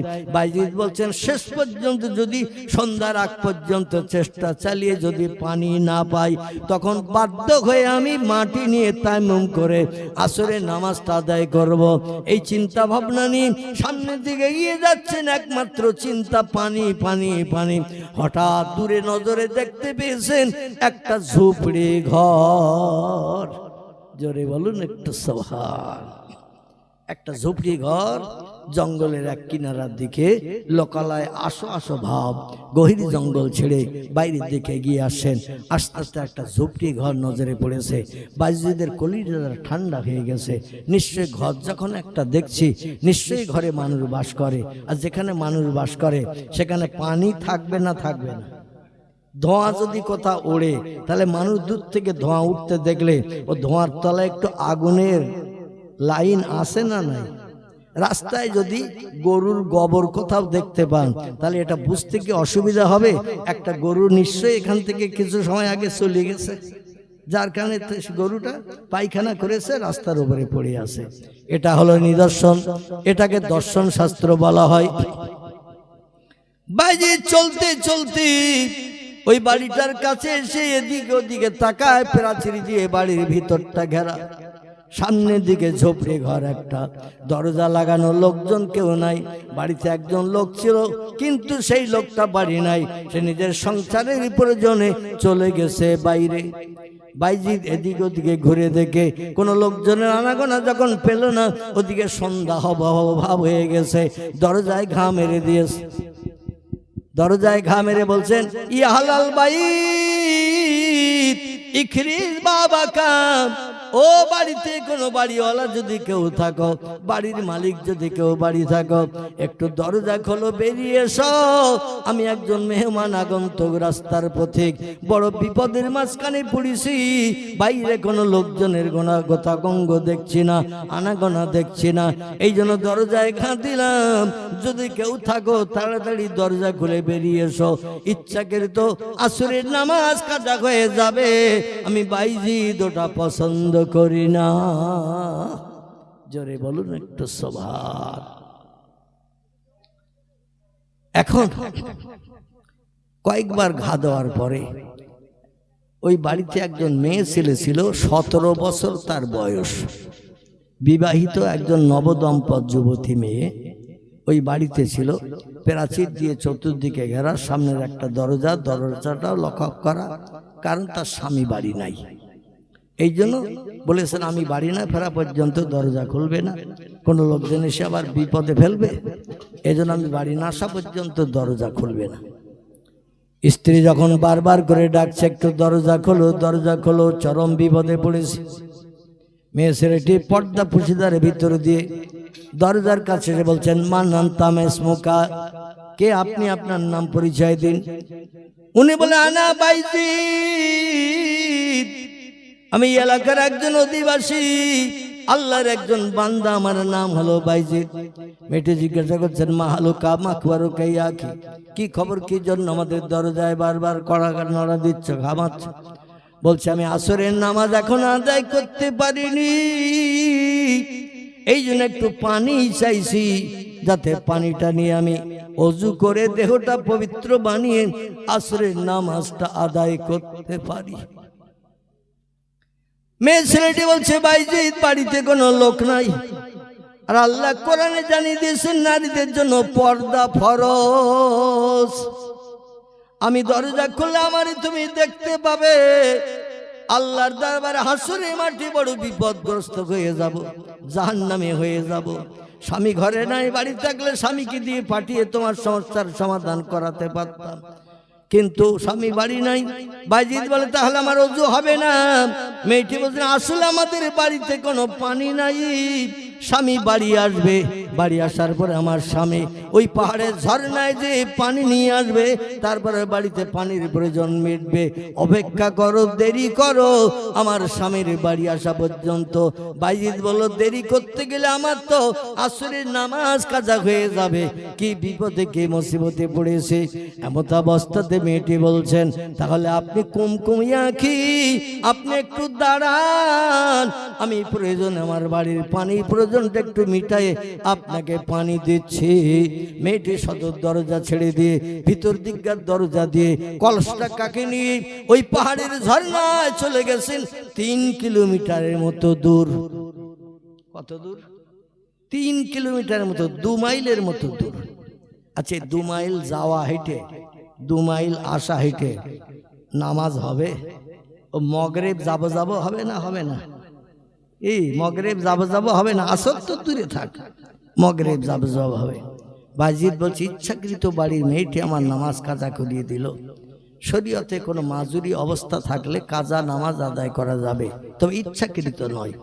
এই জন্য তিনি বলছেন, প্রয়োজনে এখন আর পানি পাচ্ছি না, এই কারণে উনি পানি আনতে গেছেন, আমাকে আশ্বাস দিয়েছেন, এই জন্য আমি একটু অপেক্ষা করি, দরকার হয় আসরের নামাজটা মাগরিবের নামাজ আদায় করে কাজা আদায় করে নেব ইনশাআল্লাহ। মেয়েটি পাড়ি নিয়ে এবার পাহাড়ের ঝর্ণা থেকে এসে হাজির হয়েছেন, এসে একটা লোটাই করে বাইজিদের কাছে পানি দিয়েছেন। বাইজিদকে দিয়ে বলছেন, আল্লাহর বান্দা, এই নিন আপনি পানি, আপনার পানির প্রয়োজন মিটিয়ে নিন। আর বাইজিদের সেই কথা, সেই জঙ্গলের কাকের গায়ে আগুন ধরা, ও কথাটা এখনো মনের থেকে ভুলিনি। বলছে তুমি আমার আসরের নামাজ কাজা করিয়েছো, মগরিব যায় আর পানি এনে এখন দিচ্ছ, আর আমার হচ্ছে আল্লাহর বান্দা, কাজ মিটিয়ে নেন। উনি বলছেন একটু অ্যাকশন করি যাতে এইরকম বেয়াদবি আর কোনো মানুষের সঙ্গে না করে। বাইজিদ একটু চোখ মোটামোটা করে কাকের দিকে যেমন একটু গরম নজরে তাকিয়েছিলেন, ওই রকম চোখ মোটামোটা করে যেই ওই মেয়েটির দিকে তাকিয়েছে যে এর একটু আগুন ধরিয়ে শিক্ষা দেব, কোনো ব্যক্তিরা যেন এইরকম বিপদের মাঝখানে না ফেলে রাখে, যেই চোখ মোটামোটা করে ওই মেয়েটির দিকে বাইজিদ তাকিয়েছে, তখন মেয়েটি বলছে আল্লাহর বান্দা, ও জঙ্গলের ইবাদত উপাসনাকারী, আমাকে তুমি জঙ্গলের কাক মনে করিও না। কি বলছে? ও আল্লাহর বান্দা বাইজিদ, আমাকে তুমি জঙ্গলের কাক মনে করিও না, যে গরম নজরে তাকাবে আমিও কাকের মতো পুড়ে ছাই হয়ে যাব। বাইজিদ বলে আল্লাহ, গহীন জঙ্গলের ভিতরে ছিলাম, 12 বছর কাল লোকালয়ে পরিবর্তন করে, লোকালয় ছেড়ে ঘুম হারাম করি, দুনিয়ার সংসার ধর্ম পরিত্যাগ করে তোমার আপন বানানোর জন্য গাছের তলায় বসে বসে তোমার নামে জপজেকের করেছি, প্রয়োজনে গাছের পাতাও খেয়েছি, না খেয়েও থেকেছি।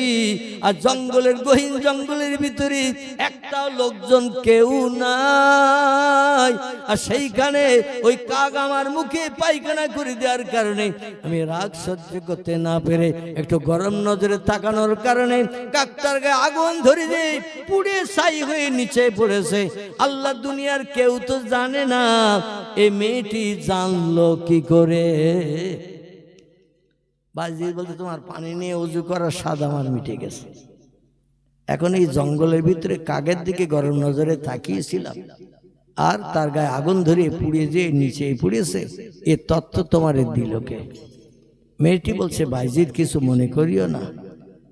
ও বাইজিদ, আমি প্রাপ্তবয়স্ক হওয়া থেকে নি বর্তমানে আমার বয়স 17, মেয়েরা 9 বছর থেকে 10-11 বছরে সাবালিকা হয়। শরীয়তের ফতোয়ার কেতাব মোতাবেক বলছি 9 বছর থেকে মেয়েরা সাবালিকা হয়, 10-11 বছরে পূর্ণ সাবালিকা হয়ে যায়। যেখান থেকে মেয়েরা প্রাপ্তবয়স্ক হয়, ওখান থেকে আল্লাহর ফরজ হুকুম দৈনন্দিন তাদের তামিল করতে হয়। ছেলেদের যেখান থেকে স্বপ্ন দোষ হয়, রাতের বেলা ঘুমিয়ে পড়লে কাপড় চোপড় নোংরা হয়, ওইখান থেকে ছেলেরা প্রাপ্তবয়স্ক হয়। ওখান থেকে আল্লাহর ফরজ হুকুম দৈনন্দিন 5 ওয়াক্ত নামাজ তার আদায় করতে হবে। যদি কোনো ছেলে ইচ্ছাকৃত 1 ওয়াক্ত নামাজ কাজা করে, আল্লাহ নবী তিরমিজি আবু দাউদ শরীফের হাদিসে জানিয়েছেন, ইচ্ছাকৃত প্রাপ্তবয়স্ক হওয়ার পরে 1 ওয়াক্ত নামাজ যদি কেউ কাজা করে, মুয়াজ্জিন আযান শুনলো কিন্তু জামাতে শরীক হলো না, ওই ওয়াক্তের নামাজ পড়লো না, আল্লাহ পাক তার শাস্তির বিধান ঘোষণা করে দিয়েছেন, 80 হব্বা জাহান্নামের আগুনে তাকে জ্বালানো হবে। কতটা? 80 হব্বা জাহান্নামের আগুনে তার জ্বালানো হবে। সাহাবীরা বলছে মাহিয়াল হব্বা ইয়া রাসূলুল্লাহ, আল্লাহর পয়গম্বর হব্বা কি? নবী বলছেন সাহাবীরা, হব্বা তারে বলা হয় 2,88,00,000 বছর একটানা জাহান্নামের আগুনে জ্বালালে সেটা হয় 1 হব্বা। 2,88,00,000 বছর একটানা জাহান্নামের আগুনে জ্বললে সেটা হয় 1 হব্বা।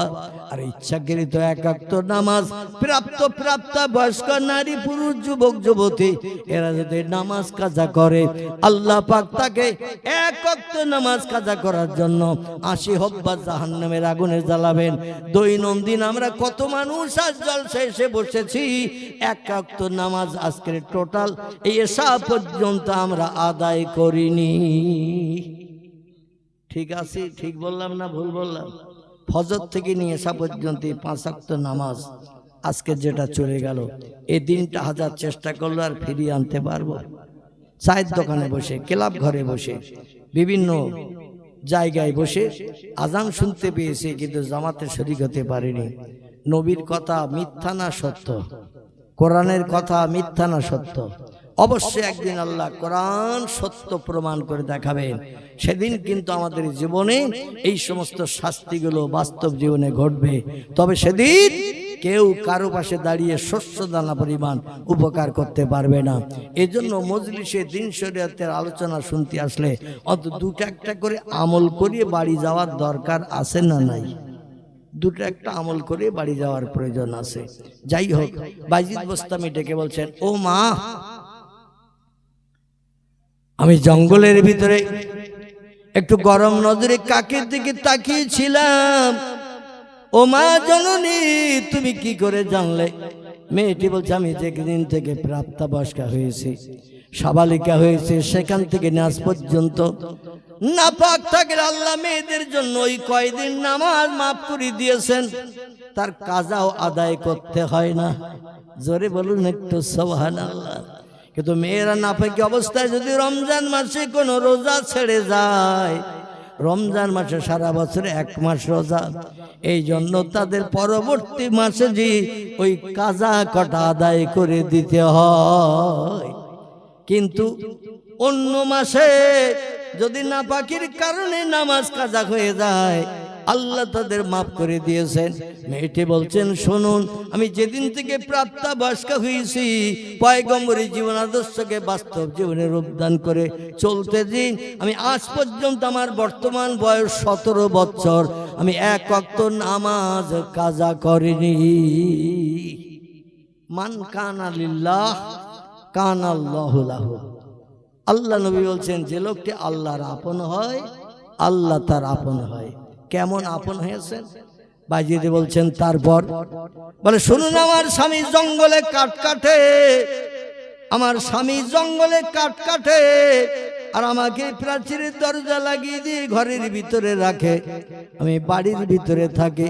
যত সময় কাঠ কেটে বাজারে নিয়ে না যায়, বাজারে শুকনো কাঠগুলো নিয়ে বিক্রি করে, বিক্রি করে সংসারে প্রয়োজন চাল আটা যখন যেটার প্রয়োজন হয় কিনে নিয়ে ঘরে ফেরে। যত সময় স্বামী ঘরে না ফেরে, আমার স্বামীর সংসারের দায়িত্ব আমি হবা হোক যখন যেটা পালনের দরকার পালন করি। তারপরে আমি আমার স্বামী বাড়ি ফিরলে তার মাথায় তেল মাখিয়ে দিয়ে, গোসলের পানি দিয়ে, একটা গামছা দিয়ে গোসলের ব্যবস্থা করি। এখনকার বর্তমান যুগের মায়েদের বলবে, ওই হুজুরকে আর কোনোদিন যেন দাওয়াত করিও না। বলবে না, ওই হুজুরকে আর কোনোদিন দাওয়াত করি না। শুধু আমাদের থ্যাটিং দিয়ে গেছে। আমার ভাইরা, তিনি বলছেন, আমার স্বামীর গোসলের ব্যবস্থা করে দিই, আমি তার খাওয়ার গুলো রেডি করে সামনে রেখি, আর যদি কোনো কাজের ত্রুটি হয়ে যায়, একটা দড়িও পাশের কাছে গছিয়ে রাখি। আর ওই বাড়ির ভিতরের মাঝখানে, উঠানের মাঝখানে সদরে ওই যে একটা খোটা পোতা আছে দেখছেন, একটা খুঁটি, ওই খুঁটির গায়ে আমারে বেঁধে রেখে মনের শখ মেটানোর জন্য, আমার ত্রুটি অপরাধের কারণে যদি কোনো প্রহারের দরকার হয়, বেঁধে মারার যদি দরকার হয়, তো দড়ি একটা রেডি করে রেখেছে, আর একটা খোটা পোতা রয়েছে, সেইখানে বেঁধে রেখে আমারে প্রহার করে তার শখ শান্তি মিটাবে। তারপরে আমি তার খাওয়ান দাওয়ান সারিয়ে দিই, আমি তাল পাকার হাওয়া দিই, আমি তার গায়ে হাওয়া দিয়ে দিই, তার দেহের ক্লান্তি দূর করি। রাত পর্যন্ত যত সময় তিনি না ঘুমায়, আমি তার মাথার পাশে বসে বসে পাকার হাওয়া দিয়ে দিই, তার দেহের ক্লান্তি দূর করিয়ে দিই। যখন ঘুমিয়ে পড়ে, গভীর ঘুমিয়ে পড়ি, জঙ্গলে কাঠ কাটা কাজ করে, পরিশ্রমের কাজ করে, আবার কাঠের বোঝা মাথায় করে নিয়ে লোকালয়ে বাজারে যে কাঠগুলো বিক্রি করে, সেখানে কাঠ বাঁচা পয়সা দিয়ে সংসারের প্রয়োজন মালগুলো কিনে আনে। রান্না বান্নার দায়িত্ব সব আমার। এরপরে স্বামী যখন ঘুমিয়ে পড়ে, আমি ওই সময় থেকে নিয়ে ফজরের আযান ধ্বনির আগ মুহূর্ত পর্যন্ত আল্লাহর ইবাদতের উদ্দেশ্যে স্বামীর মাথার পাশে যায় নামাজের পাটি পেতে পেতে আমি তাহাজ্জুদের নামাজ পড়ে পড়ে আমার জীবনটা অতিবাহিত করি। বাইজিদ বলছেন, মা, তুমি পানি আনতে গেলে নহরে আমারে দাঁড় করিয়ে দিয়ে, কিন্তু এত দেরি কেন তুমি করলে পানি আনতে? মেয়েটি বলছে, আল্লাহর বান্দা, তুমি জানো না, আমি যখন ওই ঝর্ণার নহরে পানি আনতে গেছি, হঠাৎ আমার অন্তরে চোখটা চালিয়ে দেখি বসরা নগরীতে আমার একটা বোন রান্না ঘরে উনানে রান্না চাপিয়ে দিয়ে কাঠগুলো ঠেলে দিয়ে রান্না চাপিয়ে দিয়ে তিনি ঘরের ভিতরে কোনো প্রয়োজনে কাজে চলে গেছেন। আর ওই কাঠ জ্বলতে জ্বলতে উপরের কাঠগুলো আগুন ধরে রান্নাঘরটা দাউ দাউ করে জ্বলতে শুরু করেছে। আল্লাহ পাক আমার এই গভীর রাতের ইবাদত এবং আল্লাহর রেজামন্দি উপাসনা স্বামীর খেদমতকে পছন্দ করে এমন চোখ আল্লাহ আমারে দান করে দিয়েছেন। আমি এই ইরাকের বসরা নগরী থেকে যদি বাহ্যিক চোখ বন্ধ করে অন্তরে চোখ চালাই তাম বিশ্ব টেলিভিশনের পর্দার মতো আমি দেখতে পাই। জোরে বলুন। আমি তাম পৃথিবীকে বাস্তব চোখে দেখতে পাই। বোনের রান্নাঘর দাউ দাউ করে জ্বলছে দেখে আমার পানি নিয়ে তখন মাথায় উঠে গেছে। গরিব মানুষ রান্নাঘর যদি পুড়িয়ে যায় তাদের অনেক ক্ষয়ক্ষতি হয়ে যাবে। তাড়াতাড়ি ঝর্ণার পানি কলসি থেকে হাতে করে নিয়ে আল্লাহ পাকের পাক কালাম কোরআন মজিদ একটু তেলাওয়াত করে বিসমিল্লাহ শরীফ পাঠ করে আমার হাতের পানিতে ফুঁক দিয়ে আমি এখান থেকে এই পাহাড়ের ঝর্ণা এলাকা থেকে ছুড়ে দিয়ে দিয়েছি। এখান থেকে কম বেশি আমার বোনের বাড়ি হলো 400 মাইল দূর। কত দূর? 400 মাইল দূর আমার বোনের বাড়ি। আমি পানি ছিটিয়ে দিয়ে দিলাম এখান থেকে, ওই পাহাড়ের ঝর্ণার কিনারা থেকে পানি ছিটিয়ে দেওয়ার পরে দেখলাম আল্লাহ আমার হাতের পানিকে উঠিয়ে নিয়ে যে বোনের রান্নাঘরের সমস্ত আগুন নিভিয়ে দিয়ে দিয়েছেন। এলাকার মানুষ এসে তাজ্জব দাঁড়িয়ে দাঁড়িয়ে দেখছে।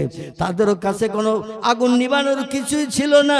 হঠাৎ দপ করে আগুন কেন নিভে গেল তারা তাজ্জব হয়ে গেছে।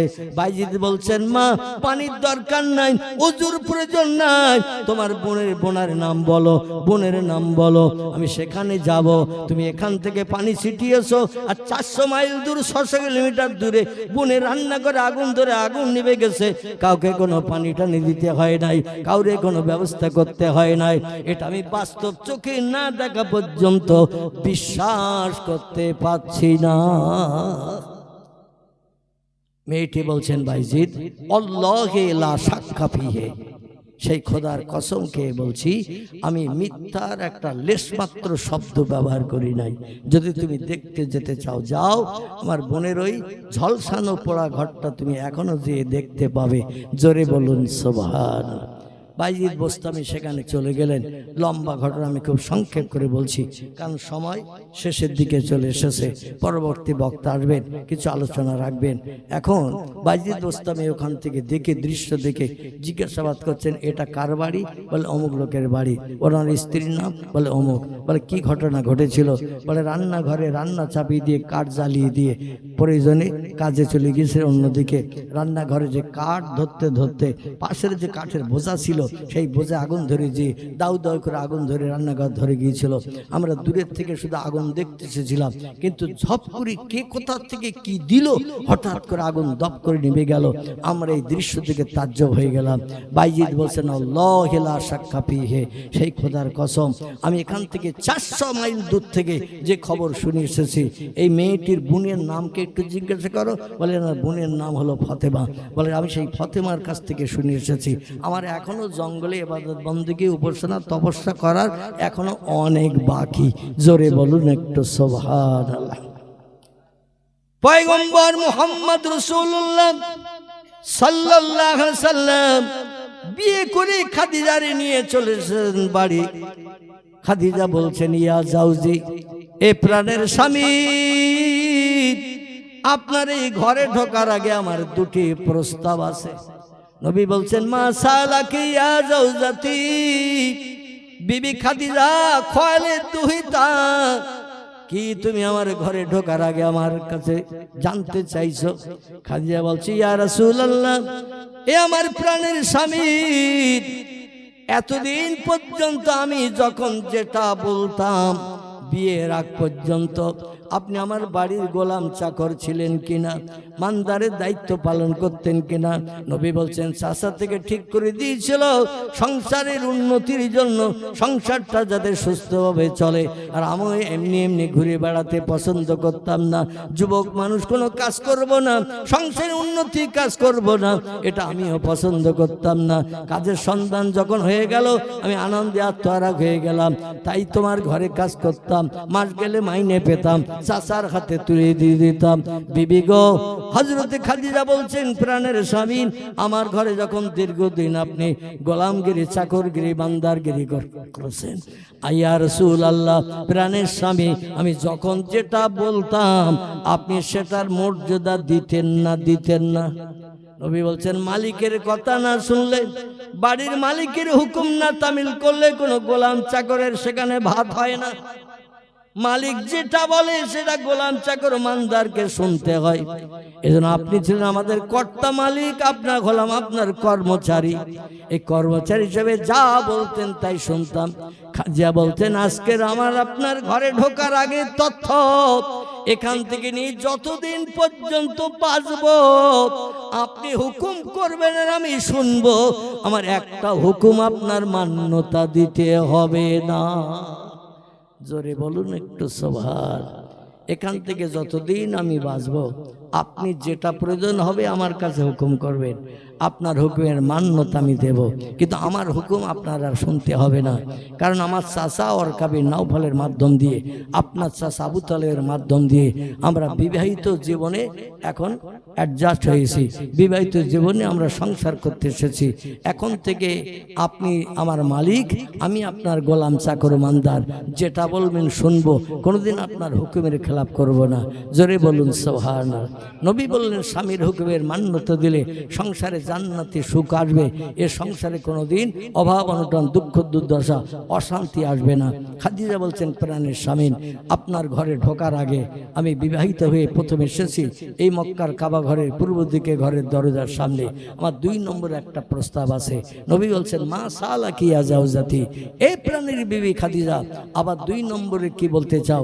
খাদিজা বলছেন, মক্কা নগরীতে আল্লাহ পাক আমাকে সব থেকে বড় ধনী বানিয়েছেন, আমার মতো টাকা পয়সা অর্থ সারা মক্কা নগরীতে আর কারো নাই। আজকের আমার যত টাকা পয়সা সোনা দানা সম্পদ আছে সব সম্পদগুলো আপনার হাতে তুলে দিলাম, আমার টোটাল সম্পদের মালিক আপনি। আপনি পূর্বে যেমন আমার মানদার চাকর ছিলেন, গোলাম ছিলেন, আজকের থেকে সেই গোলাম হলাম আমি। জোরে বলুন সুবহান। নবী বললেন, তোমার টোটাল টাকার মালিক আমি? খাদিজা বলছেন, না মা। আল্লাহ নবী বলছেন, তাহলে আমি যেখানে ইচ্ছা খরচ করতে পারি? খাদিজা বলছেন, আপনার টাকা আপনি যেখানে পারবেন খরচ করবেন, কারো কাছে কই বাদ দিতে হবে না। নবী বললেন, তাহলে শোনো, এতদিন পর্যন্ত চাচার সংসারের অভাব দূরীকরণের জন্য চতুর্দিকে ঘুরে ঘুরে বেরিয়েছি, কাজের খোঁজ করেছি, কাজের সন্ধান নিয়েছি। তোমার অগাধ সম্পত্তির, টাকা পয়সা, সোনা দানার মালিক আমারই যদি তুমি বানাও, যেখানে ইচ্ছা সেখানে খরচ করতে পারবো। এ তথ্য যখন তুমি দিয়েছ খাদিজা গো, এতদিন আমি মনে মনে ভাবতাম আমার আল্লাহরে কবে আপন বানাবো, আল্লাহর সঙ্গে আমি সম্পর্ক গাঢ়তর করব, কিন্তু সংসারে অভাব অনটনের জন্য আল্লাহকে আপন বানাতে নির্জন জায়গায় যেতে পারিনি।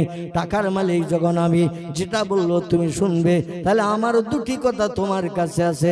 খাদিজা বলছে, মা সালা কাইয়া যাও, যে প্রাণের স্বামীর কি কথা বলুন। আল্লাহ নবী বলছেন, আমি এই টোটাল টাকা আমার চাচার হাতে, আবু তালেবের হাতে তুলে দেব, সংসারে যখন যেটা প্রয়োজন হবে খরচ করবে। এ খাদিজা, এবং আমি সংসারের অভাব দূর হয়ে গেলি, চিন্তা মুক্ত হয়ে গেছে, আমার মাবুদকে একটু আপন বানানোর জন্য আমি নির্জন জায়গায় চলে যাব। এতে তোমার কোনো দ্বিমত আছে নাকি? বিয়ে করে তোমার নতুন ঘরে এনেছি, এরপরে কি তোমার কোনো দ্বিমত আছে? আমি তোমার সঙ্গে রাত যাপন করতে পারবো না, আমি লম্বা টাইম তোমাকে সময় দিতে পারবো না। খাদিজা বলেন, প্রাণের স্বামী, কোনো আপত্তি আমার নাই, কারণ আপনার সঙ্গে বিয়ের আগে আমার 2বার বিয়ে হয়েছে। কবার? আপনার সঙ্গে বিয়ের আগে আমার 2বার বিয়ে হয়েছে, 2টি স্বামীর ঔরসে 2টি বাচ্চাও হয়েছে।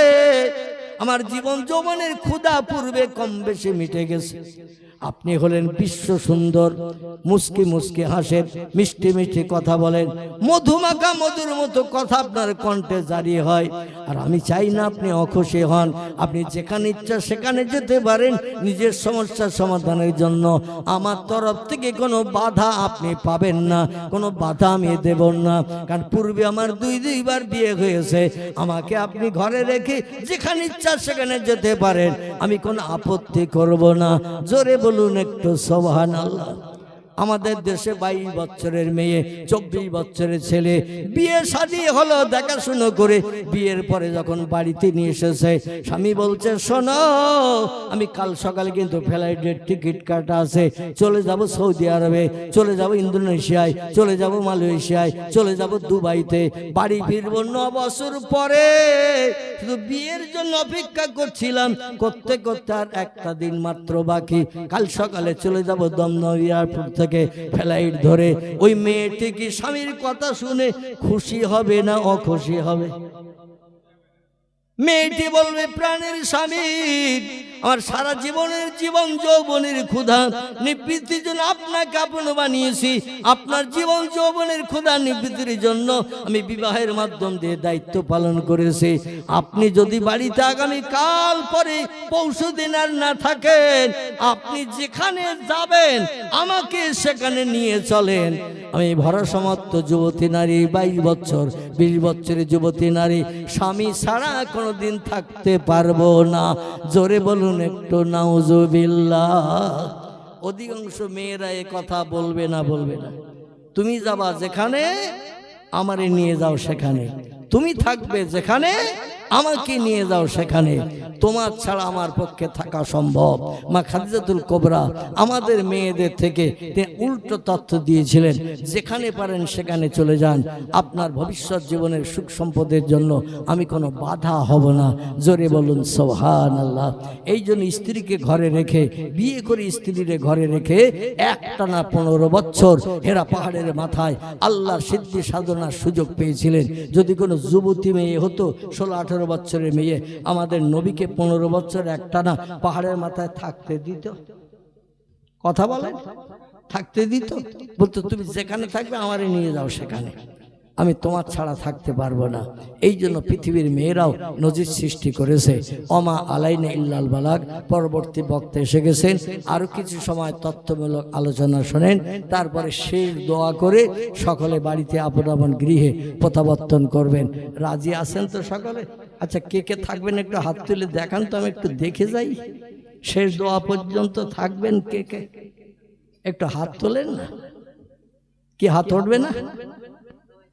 পিছন টান কেন? এত গ্রামে একটা জলসা হচ্ছে, এত পয়সা করে খরচ করেছে, একটা রাত কি জাগা যাবে না? আল্লাহ তো আমাদের প্রতি রাত জাগান, 3:30, 4টে, 4:30, সকাল 6টায় আমাদের দূর দূরান্ত থেকে বাড়ি আসতে সময় লেগে যায়। আমরা রাতে শুলেও আমাদের ঘুম লাগে না। আর আপনারা বছরে একটা দিন জলসা হচ্ছে, একটু ঘুম কামাই করলে অসুবিধা হবে নাকি? অবশ্যই বাপ চলে গেছে, মা চলে গেছে, দাদা গেছে, দাদি গেছে, জায়গা জমি যা কিছু ছিল সব কাপড়ের ভিতরে পুরি দিয়ে কবরে দাফন করেছেন তো নাকি? কি সব দিয়েছেন তো কবরে? সব তারা রেখে খালি হাতে চলে গেছে। তাদের জন্য দোকানে হাত তুলে একটু দোয়া করা যাবে না ভাই? যাবে তো নাকি? তাহলে আমি একটু ছোট্ট করে দোয়া করব, পরবর্তী বক্তা শেষ দোয়া করবেন মিলাদ কিয়াম করে। একটু হাত তোলেন, আল্লাহুম্মা আমিন। রব্বানা ফাগফির লানা যুনুবানা ওয়া কাফির আন্না সাইয়্যাতিনা ওয়া তাওয়াফানা মা'আল আবরার। রব্বিগফিরলি যুনুবি ওয়ারহাম ওয়া আনতাল গফুরুর রহিম। রব্বিরহামহুমা কামা রব্বায়ানি সাগীরা। ইয়া দাফিয়াল বালিয়াত ইয়া হাল্লালাল মুশকিলাত ইয়া মুজিবুদ দাওয়াত ইয়া শাফিয়াল ইমরাদ ইয়া কাফিয়াল মুহিম্মাত ইয়া রাফিয়াদ দারাজাত তাকাব্বাল মিন্না ইন্নাকা আনতাস সামিউল আলিম ওয়া তুব আলাইনা ইন্নাকা আনতাত তাওয়াবুর রহিম বিরহমাতিকা ইয়া আরহামার রাহিমিন।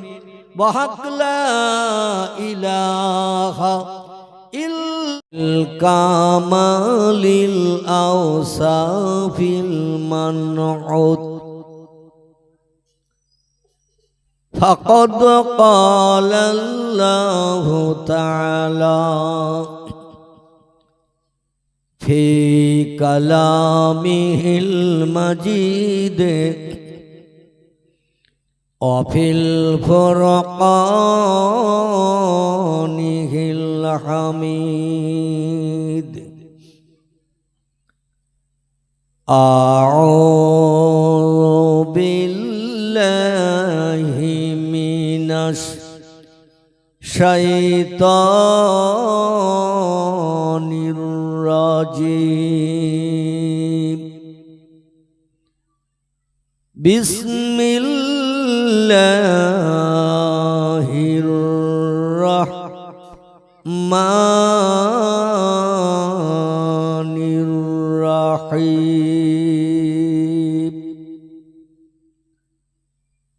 وما محمد إلا رسول قد خلت من قبله الرسول وقال الله تعالى في آيات أخرى وإنك لعلى خلق عظيم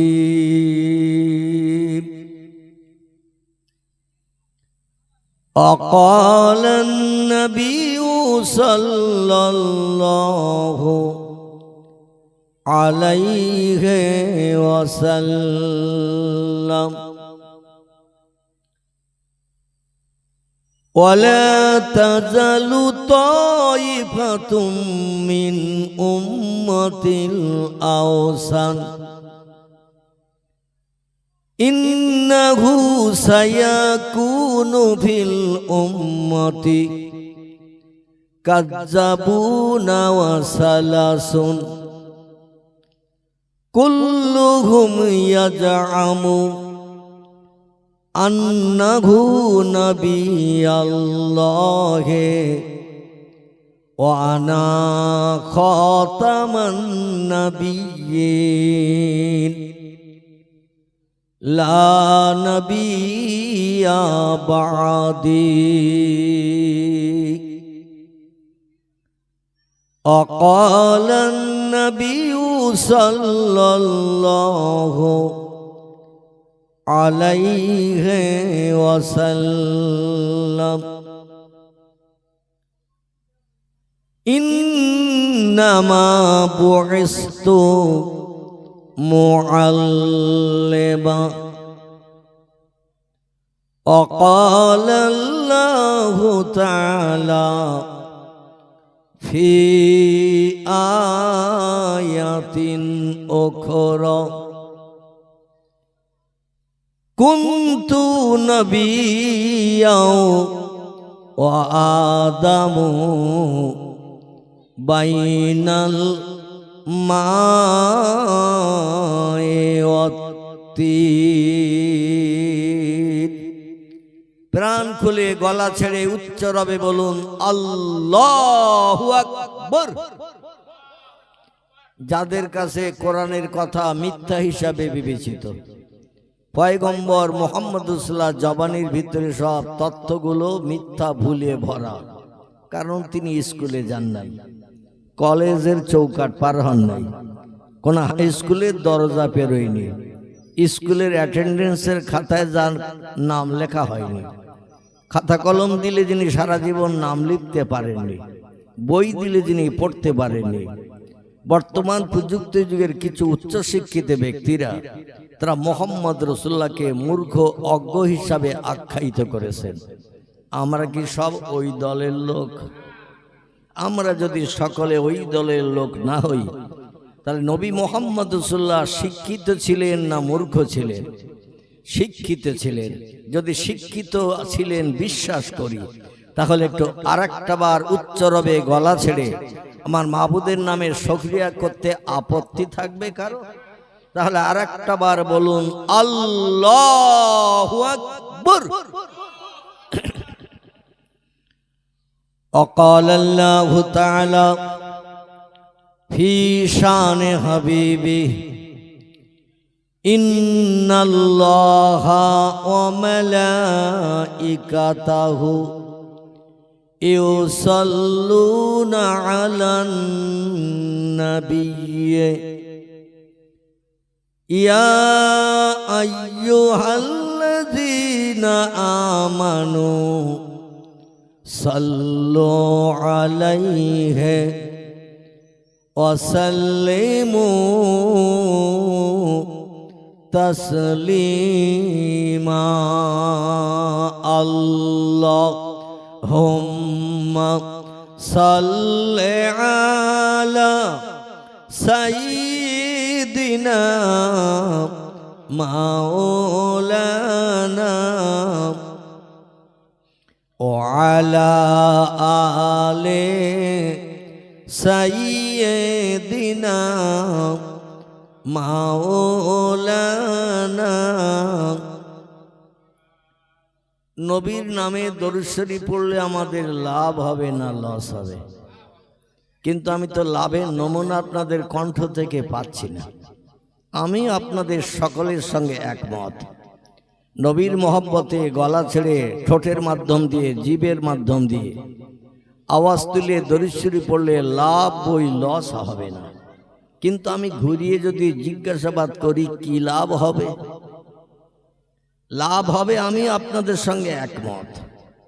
কিন্তু ঘুরিয়ে যদি জিজ্ঞাসাবাদ করি নবীর নামে, যিনি 1450 বছর আগে পৃথিবীর মোহমায়া ছেড়ে আল্লাহর ডাকে সাড়া দিয়ে সুদূর মদিনাতুল মুনাওয়ারায় সবুজ গম্বুজের নিচে ইয়াসরিবের দেশে, যে দেশটির বর্তমান নাম আল মদিনাতুল মুনাওয়ারা, সেই দেশে মা আয়েশাতুল হুমায়রা রাদিয়াল্লাহু আনহার ঘরের ভিতরে কবরস্থ হয়ে আছে। বিশ্বনবী মুহাম্মদ রাসূলুল্লাহর সঙ্গে তার স্ত্রীদের সঙ্গে কেমন সম্পর্ক ছিল, কেমন মহব্বত, প্রেম, ভালোবাসার নজির এই পৃথিবীতে তারা দেখিয়ে দিয়ে গেছেন। ইতিহাস আলগা করলে আমরা নজিরগুলো এখনো দেখতে পাই। কেতাবের নাম সিরাতে ইবনে হিশাম, সিরাতুন নবী, আসাহু সিয়ার,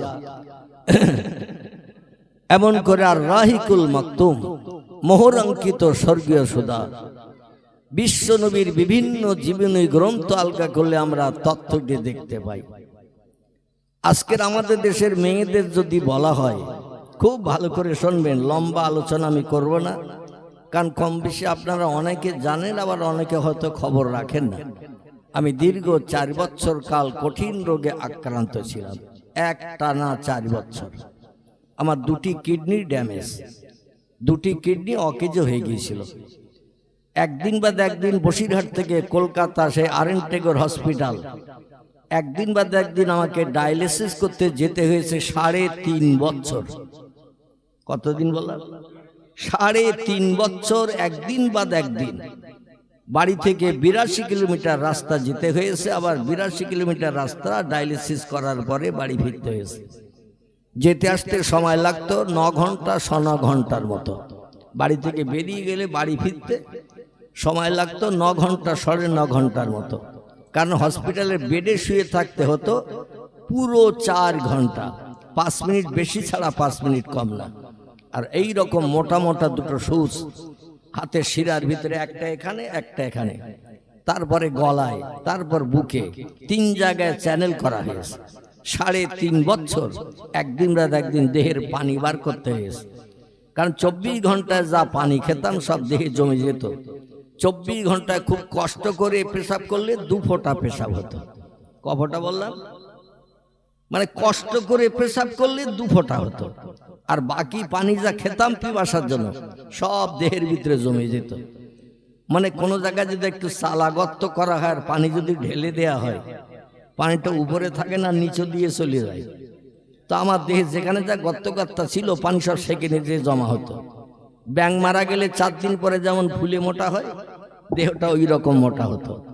তো 4 ঘন্টা ডায়ালিসিস করে মেশিনের মাধ্যম দিয়ে পানি বার করে টোটাল পানি বেরিয়েছে 4 লিটার 200 পর্যন্ত, একদিন বাদ একদিন। কোনোদিন 3.5 লিটার, কোনোদিন 3 লিটার 700, কোনোদিন 3 লিটার 400, কোনোদিন 4 লিটার। 4 লিটার 200-র বেশি আর হয়নি। এইভাবে 3.5 বছর ডায়ালিসিসের পরে কলকাতা আরএন টেগর হসপিটাল, নাম জানেন কম বেশি, দেবী শেঠির হসপিটাল, যিনি মুকুন্দপুরে বানিয়েছেন গড়িয়ার কাছাকাছি। সেখানে 2024 সালের 18ই জানুয়ারি অধমের কিডনি ট্রান্সপ্লান্ট হয়। একজনের পেট থেকে একটা কিডনি কেটে নিয়ে আমার পেটে জোড়া দেওয়া। আপনাদের সকলের পেটে কিডনি দুটো করে আছে। বর্তমানে আমার এখন চলতেছে একটার মাধ্যম দিয়ে। আল্লাহু আকবার। আমার গ্রামের 98% মানুষের ধারণা ছিল আমি আর বাঁচব না। চেহারা দেখলেই মানুষ কাঁদত। বর্তমান ওজন 59.5, মাঝে মাঝে 60ও হয়। এখন এই বর্তমান ওজন, তখন ডায়ালিসিস করে করে আমার ওজন হয়ে গেছিল 44-45 কেজি। শুধু হাড়ের গায়ে চামড়াগুলো লাগানো ছিল, চেহারা কালো হয়ে গেছিল। বাংলা একটা প্রবাদ আছে, রাখে আল্লাহ মারে কে, আর মারে আল্লাহ, একটু জোরে বলেন, রাখে কে। এই প্রবাদটা যে 100% সত্য, 100-র ভিতরে 100% সত্য, আল্লাহ অধম কি দিয়ে সেটা প্রমাণ করিয়ে দেখেছে। কবরের যাত্রীকে আপনাদের মতো হাজার বলবো না, লক্ষ লক্ষ মানুষের দোয়ার বাবরকতে কবরের যাত্রীকে আল্লাহ আবার ডাঙায় উঠিয়ে চেয়ারে বসিয়েছে। তাই দিন শরীয়তের 2-4 কথা আবার মানুষের কাছে বলার সুযোগ পাচ্ছি। অন্যথা এতদিন হাড় মাটি হয়ে যেত, আপনাদের সঙ্গে আমার সাক্ষাৎ হতো না।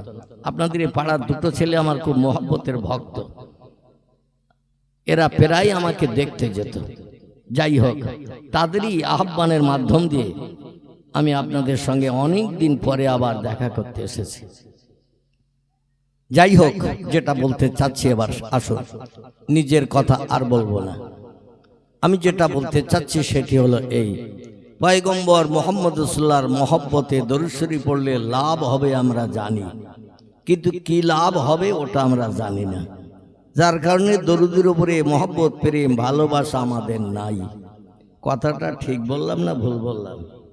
নবীজির মহব্বতে দরুদ শরীফ পড়লে কি লাভ হবে এটা যদি আমরা জানতাম, তাহলে অবশ্যই একটু প্রাণ খুলে উচ্চ রবে ঘুমন্ত ব্যক্তিদের হয়তো সকলে একসঙ্গে কথা বললে ঘুমও ভেঙে যেত। একসঙ্গে দরুদ শরীফ পড়লে একটু আওয়াজ বেশি হয় না কম হয়? বেশি হয়। কিন্তু জানি না ঘুমঢুলুল ভাব কাল লেগেছে। তবে এখনো ঘুমানোর সময় আসেনি। রাত 11:30, 12টা বাজলে আস্তে আস্তে চোখ মুদিয়ে আসে। এখন তো মাত্র বেজেছে 10টা, 10:10 নাকি, খুব বেশি রাত হয়নি। তো নবীর মহব্বতে দরুদ শরীফ পড়লে কি লাভ হবে, একটি কোরআন থেকে তথ্য দেব, একটি পয়গম্বরের জবানি থেকে তথ্য দেব। তারপরে আল্লাহর পাক কালাম কোরআন মজিদ থেকে পয়গম্বরের শানে 2টি আয়াত রেখেছি। বিশ্বনবী মুহাম্মদ রাসূলুল্লাহ জবানে মোবারক 3টি ছোট্ট ছোট হাদিস আপনাদের কাছে পরিবেশন করেছি। আশা রাখি এই কোরআনের আয়াত হাদিসের তরজমা ব্যাখ্যা করতে করতে আমার সময় অতিবাহিত হয়ে যাবে।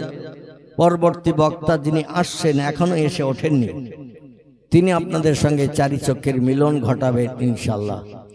তবে সেই নবীর মহব্বতে আমি আরেকটাবার আপনাদের একটু যাচাই করতে চাইছি, একটু দরুদ শরীফ পড়লে লাভ আছে, কোরআন থেকে তথ্য দেব, হাদিস থেকে তেও দেব। তার আগে একটু আপনাদের যাচাই করে নেই। আমার সঙ্গে একটু গলা ছেড়ে উচ্চ রবে দরুদ শরীফ পড়ে নেন। আল্লাহুম্মা সাল্লি আলা সাইয়্যিদিনা মাওলানা মুহাম্মদ ওয়া আলা আলি সাইয়্যিদিনা মাওলানা। ইউসুফকে দেখে জুলাইখা পাগল, ইউসুফকে দেখে জুলাইখা পাগল, রাসূলকে দেখে খাদিজা, সেই আশিকে মুসলিম পাগল, দরুদ পড়ো মুস্তাফা। আল্লাহুম্মা সাল্লি আলা মাওলানা মুহাম্মদ وعلى آل سيدنا مولانا পয়দা হইয়া দিনের নবী পয়দা হইয়া নূরের নবী না দেখিলেন পিতার মুখ 6 বৎসরের কালে নবী হারাইলেন যে মায়ের বুক আল্লাহুম্মা সাল্লি আলা মাওলানা মুহাম্মদ وعلى آل سيدنا مولانا মুহাম্মদ। কোরআনের 22 পারা, সূরাটির নাম হলো সূরাতুল আহজাব। এই সূরার ভিতরে আল্লাহ পাক পয়গম্বরের মহব্বতে দরুদ শরীফ পড়লে কি লাভ হবে আল্লাহ এখানেই তত্ত্ব কোট করে দিয়েছে। বিসমিল্লাহির রহমানির রহিম। ইন্নাল্লাহা ওয়া মালাইকাতাহু ইউসাল্লুনা আলান নবিয়্যি। আল্লাহ বলছেন ইন্নাল্লাহ, নিশ্চয় আমি আল্লাহ পাক, ওয়া মালাইকাতাহু এবং আমার ফেরেশতা মণ্ডলীরা, ইউসাল্লুনা আলান নবী, আমার আখিরি জামানার পয়গম্বর, কলির কলকে রাহবার কামলিওয়ালা, যারে না বানালে তাম বিশ্ব ব্রহ্মাণ্ড কিছুই বানাতাম না। হাদিসে কুদসির ভিতরে এসেছে, লাউলাকা লামা খলাকতুল আফলাক।